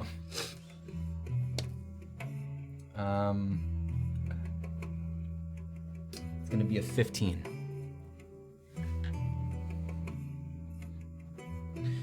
Now, this key that I might have, and I might not, this gets you into, perhaps, some of the most secure areas in all of Fort Contrition, and I'm to give you this key, to hand this over to you. You don't think the warden in the most secure area of the prison would want to know if there's any leakage or problems within that one itself? But you weren't given jurisdiction to look into that. I wasn't given jurisdiction to tell you why we need that key exactly, but yes, we are going to be in that ward shortly.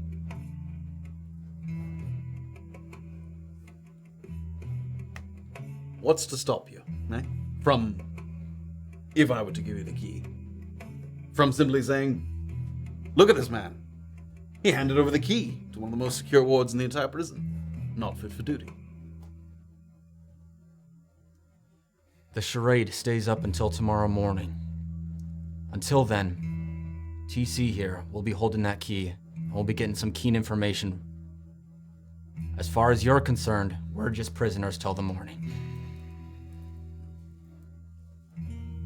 And you can see he's starting to sweat a little bit. There's just a lot of specifics coming at him that is like making him a little nervous. You can see that. They're rubbing his hands together, sort of picking a little bit at his beard, his facial hair. You know, it's bend but not break right now for him. I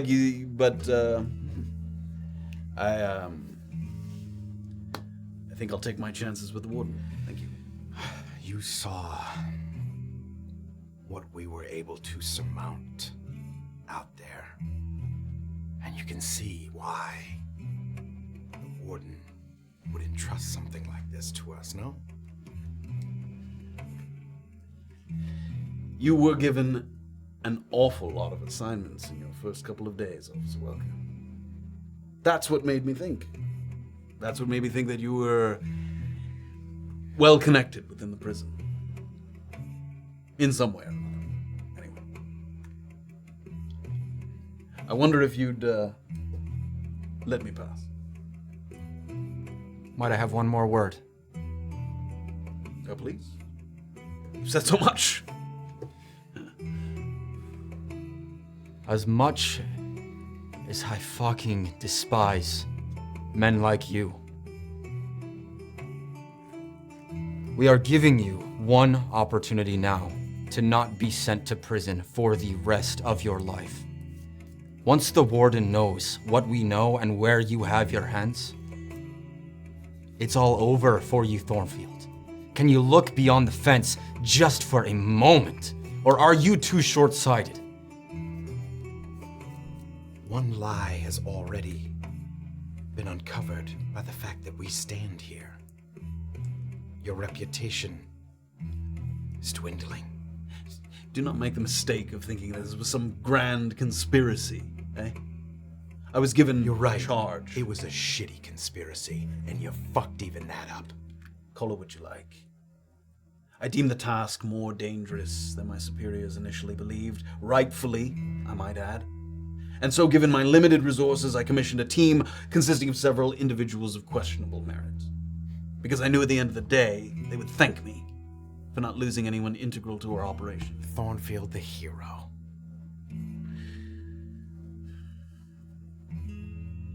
Welker the spy.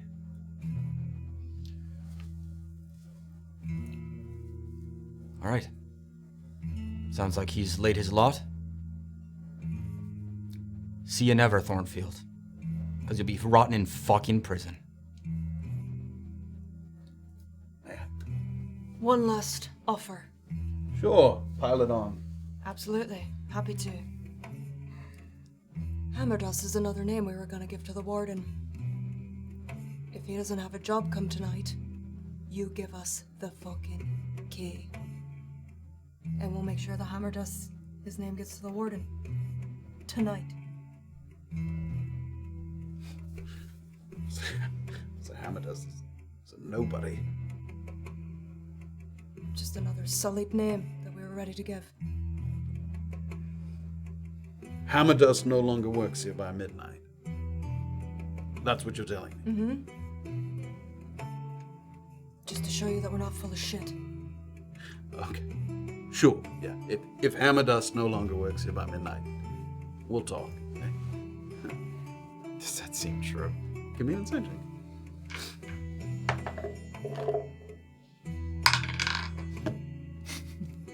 22. 22. It seems like two things. It seems like if that actually were to happen, that might be rather convincing. But also that, like, he does not believe that that will happen. Like, he's so 100% convinced that that's bullshit. But that you know, that would be something. Yeah. I think we've continued this conversation long enough. Yeah. Sort of squeezes by you guys.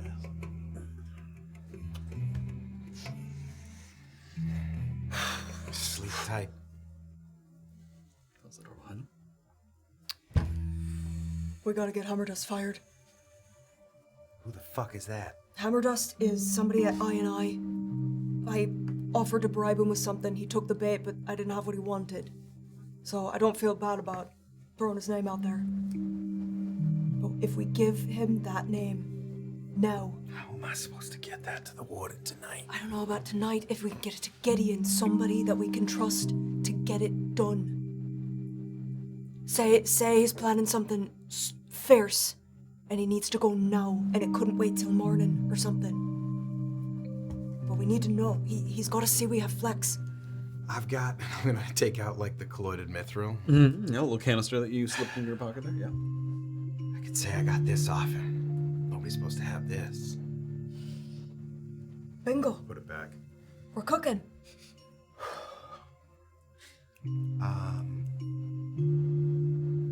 That's the only way I could say it. I mean, if you end up not needing the key, then fuck it. Fuck Thornfield. I suppose.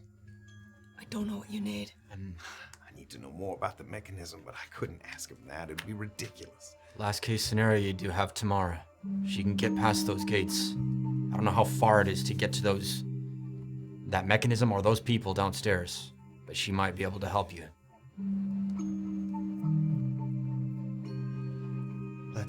Let's go see the doc, yeah? Okay. Yeah. He's finally sort of opened the door. He's sort of washing his hands in a little basin there. All right. Just come on in. Thanks. We'll head briefly over to where a little sort of carriage, horse and buggy continues to kind of rattle along. And at one point, you can hear that it stops. You hear a little bit of, and then and then the horses continue.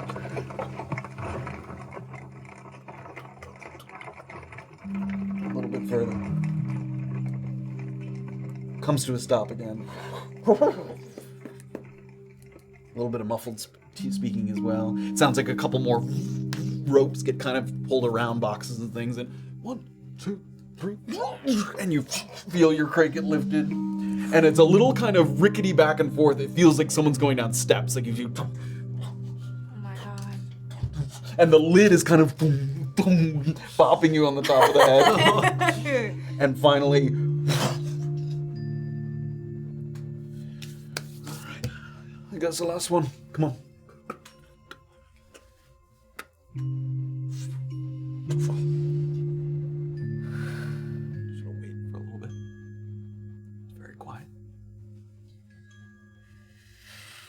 I may try to poke my little head out. And as you lift it, it's unlike when you last came in here, where it seemed that they had lit some like oil lanterns and stuff, so that when you guys were hunting rats, I wanted you to be able to like see, around. It's pitch black in here. It seems like after those two left, they turned out a couple of lamps they had lit, so it is totally dark in here. And you have dark vision, but you can just, you can tell that there's no light in here, and it's very similar to the last way you saw it. There's like a couple big stacks of crates. There's a couple little kind of catwalky kind of things that sort of lead from place to place. Things are organized into different sections. If you look in some sections, you can see that like a little letter's been scrawled onto them in different places. And as you sort of are peeking around, you look over to your left and...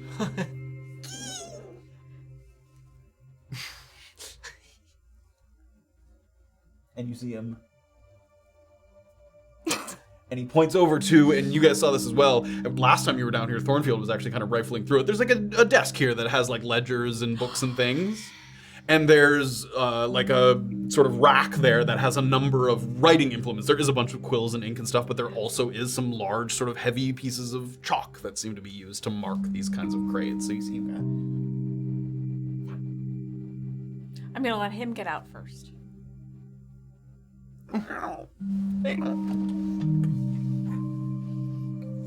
And I'll follow. Same way, real quiet, like. Give me a stealth check. He's gonna make one too. Oh god. You got it. 17. Oh god. A little bit louder now.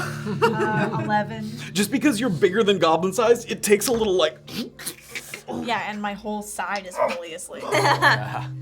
And you get out, and the crate just kind of rattles a little bit. Finally get up.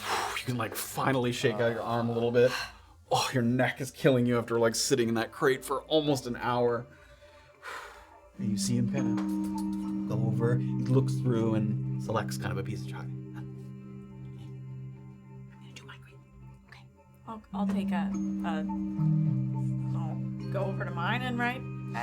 So Sparrow. the one that you were in. Oh yeah, Sparrow. Yeah, S for Sparrow. Yeah, S. I thought you were doing it for you. No, because he said you can't be in my shit. My shit needs to go to the Sparrow. He just doesn't. You could be in his shit if you want to go to the Sparrow, but if you want to go anywhere else, he doesn't want you to write a different letter on it because he needs to. Yeah. I'll write Sparrow on it. Great. It's for him. So he has a couple crates there that he writes on.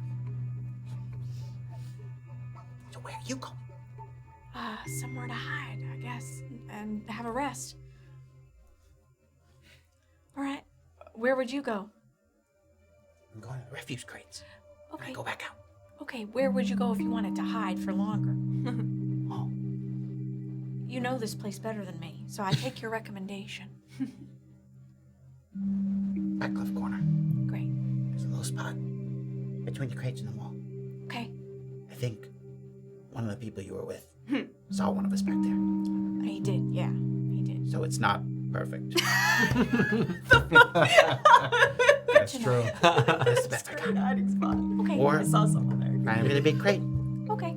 That sounds good. Good luck. Thank you. And you see him kind of go over, and there's a pile of crates that like some of them are bent and broken, filled with stuff, and he sort of finds one that's reasonably put together, and he. Can I look? I mean, I want to rest as soon as possible, but can I like look around and try to find like something that might have potions in it, or something that says it's going to the Nightingale, or something that's kind of big? I mean, there's several crates that have the N marked on them, so that are presumably going to the Nightingale. Okay. Are they like pretty big? Yes, varying sizes. Yeah. So you're looking for one that you can fit into? Yeah, I'd like to find one, and then I want to be able to be. You know what? I'm gonna go to that back left corner where he is, because if TC comes in, which I've told him to do, then he may actually find me there. So I'm gonna go back there. Great. But I want to identify my crate ahead of time. Okay, great. And Yeah, then you I pick out wanna a start crate my that long rest. looks like you would fit into, and as you lift up the thing, you can see that inside it looks like there is a lot of spare uniforms. It's like a crate of spare uniforms that's going to the Nightingale. So it's pretty packed, but if you scooped a bunch out, you could make a little hole for yourself that you could kind of fit into there. Can I change into a uniform right now? You could, yeah. I'm gonna do that. Okay. You slip into a uniform. It's generic. There's not like a Nightingale uniform. It's the generic sort of Yeah, greens and totally. grays. Yeah. No, I just don't want to be in my fucking prison You may shit. do that, yeah. So yeah. fair. Okay. And then as you kind of slip into that back corner, you sort of slide against the wall, and it's very tight for a moment, and then there's like a little bit of a bigger gap that you can kind of come out into, and you kind of slide down the wall, kind of put your hand around your knees there. Yeah, I'd like to just rest. I'd like to, if I can, cast alarm so that if someone comes in, it will wake me up. Sure. Did you want to do that over near the staircase where it comes down? Yeah, and I'd You like may. to do it so that it's just in my head. Sure, you can do that. Yeah, exactly. I'd like it to be a huge, loud alarm. No, I'd like it to be just in my head, and then that is my turn. As you go over, as you head over to the staircase what I was describing, head back. You take a moment, like a little step back, sort of in the darkness of the room here. It's very cold down here. The air's a little stale, and then you find yourself in that corner. Wrap your hands around your knees, and you kind of. Yeah. And that's where we're gonna end tonight's show as Annabel begins wow, her rest. So she's a little bit ahead because you guys, she's resting. I mean, not by a lot, but we'll go back in time a little bit to where you guys were. But that was a little bit. So I'm going to bed at like 5 or something. Oh, it's later than that. It's Yeah, later. you had to wait for you took a longer route to get to the prison because the totally. goblins went all the way around. Then you had to wait for an hour at IID. So it's probably like 8 o'clock. Okay, that's good. Yeah, still early. That's good. Still an early early, so rest, I yes. can be rested before dawn. Yeah. Okay. And hell yeah. I think with the long rest rules, like I could conceivably see her and have a quiet conversation with her and not interrupt. Yes, her as long long as, rest. there's some specific interruptions for a long rest. Yeah, as long as you don't cast a spell, take damage, walk something for like an that. hour Yeah, or walk something for, like do that. something for Yeah. an hour. That's an activity. Okay, that's cool. So curled up in the corner of storage 6 is Annabelle In a clinker uniform. in a clinker I uniform. sweep you, little god. A little warmth of the gray cloak sort of wrapped around you. We got a lot of work to do, guys. That needs to be Yeah, I updated. know, we gotta update that. We got a flow chart, guys. I don't have any information. I know. I know. We're working on it. I got 2 paths: loud and fast, all stealth-like. All self. I don't see a world I in which mean- you can do a little bit of both. Loud stealth. A lot of stealth. What about? I don't know. Fast and stealth-like? Yeah, fast and stealth. Fast and stealth-like. Yeah. Great job, everybody. no. Very well done. That was a nice pull at the end of the Fellowship Thornfield stands conversation. upon the brink. What the? Just that, like, I mean, I didn't want to interrupt the scene and let it play out, but you were getting the impression that, like, he simply was not buying it just because he has no evidence. But that was a good, I mean, you have to pull it off, but that's something to actually convince him that it was. I thought of physically, like, oh, look at all those fake wounds. You want some more real ones? Oh, yeah, that would have been Oh great. my God, fucking I would have been with you for that. No, you know what it was? Whatever. You know what it was? It's because you just put on Runaway Jury the other night, and I was like, that's what John Cusack Oh, does. Runaway yes. Jury. He gets someone kicked off the jury to prove that he can do it. That he Yes, can sway the that's- jury, get someone kicked off of it. Thanks, John Cusack. Thank you, Johnny Cusack, and Rachel Weisz, And R.I.P. Gina. and R.I.P. Gene Hackman. What a man. gentleman and a scholar. There's so many 1 bits, guys. I don't even know. Nice McCross and Master Dark were killing it, and then Dubaka did 300 bits. Thank you guys so much. Thank you. Cheers. Big That. cheers, big cheers. We're perhaps coming to the end of the Fort Contrition storyline, but there's still a little bit of business left. A little bit. A little bit of big business. Join us in the Discord. Tell us Yeah, join us in the Discord. what we should do. How hard we fucked up. Oh, How much okay. we fucking. Oh, guys. Love and you we'll- guys. We do. Like, so much. Thank you all. Join us next week. Notch and Soda next week. Yeah. We'll talk that that. There's is gonna be a big lot juicy. to talk about, guys. Sure there is. Oh. I should do a PowerPoint. Oh, you should. Another I PowerPoint. should do a Yeah. PowerPoint. Slap deck, baby. Yeah. All right, Maybe an everybody. animated flowchart. We'll see you next week, same time. Have a great week, everybody. Bye. Bye.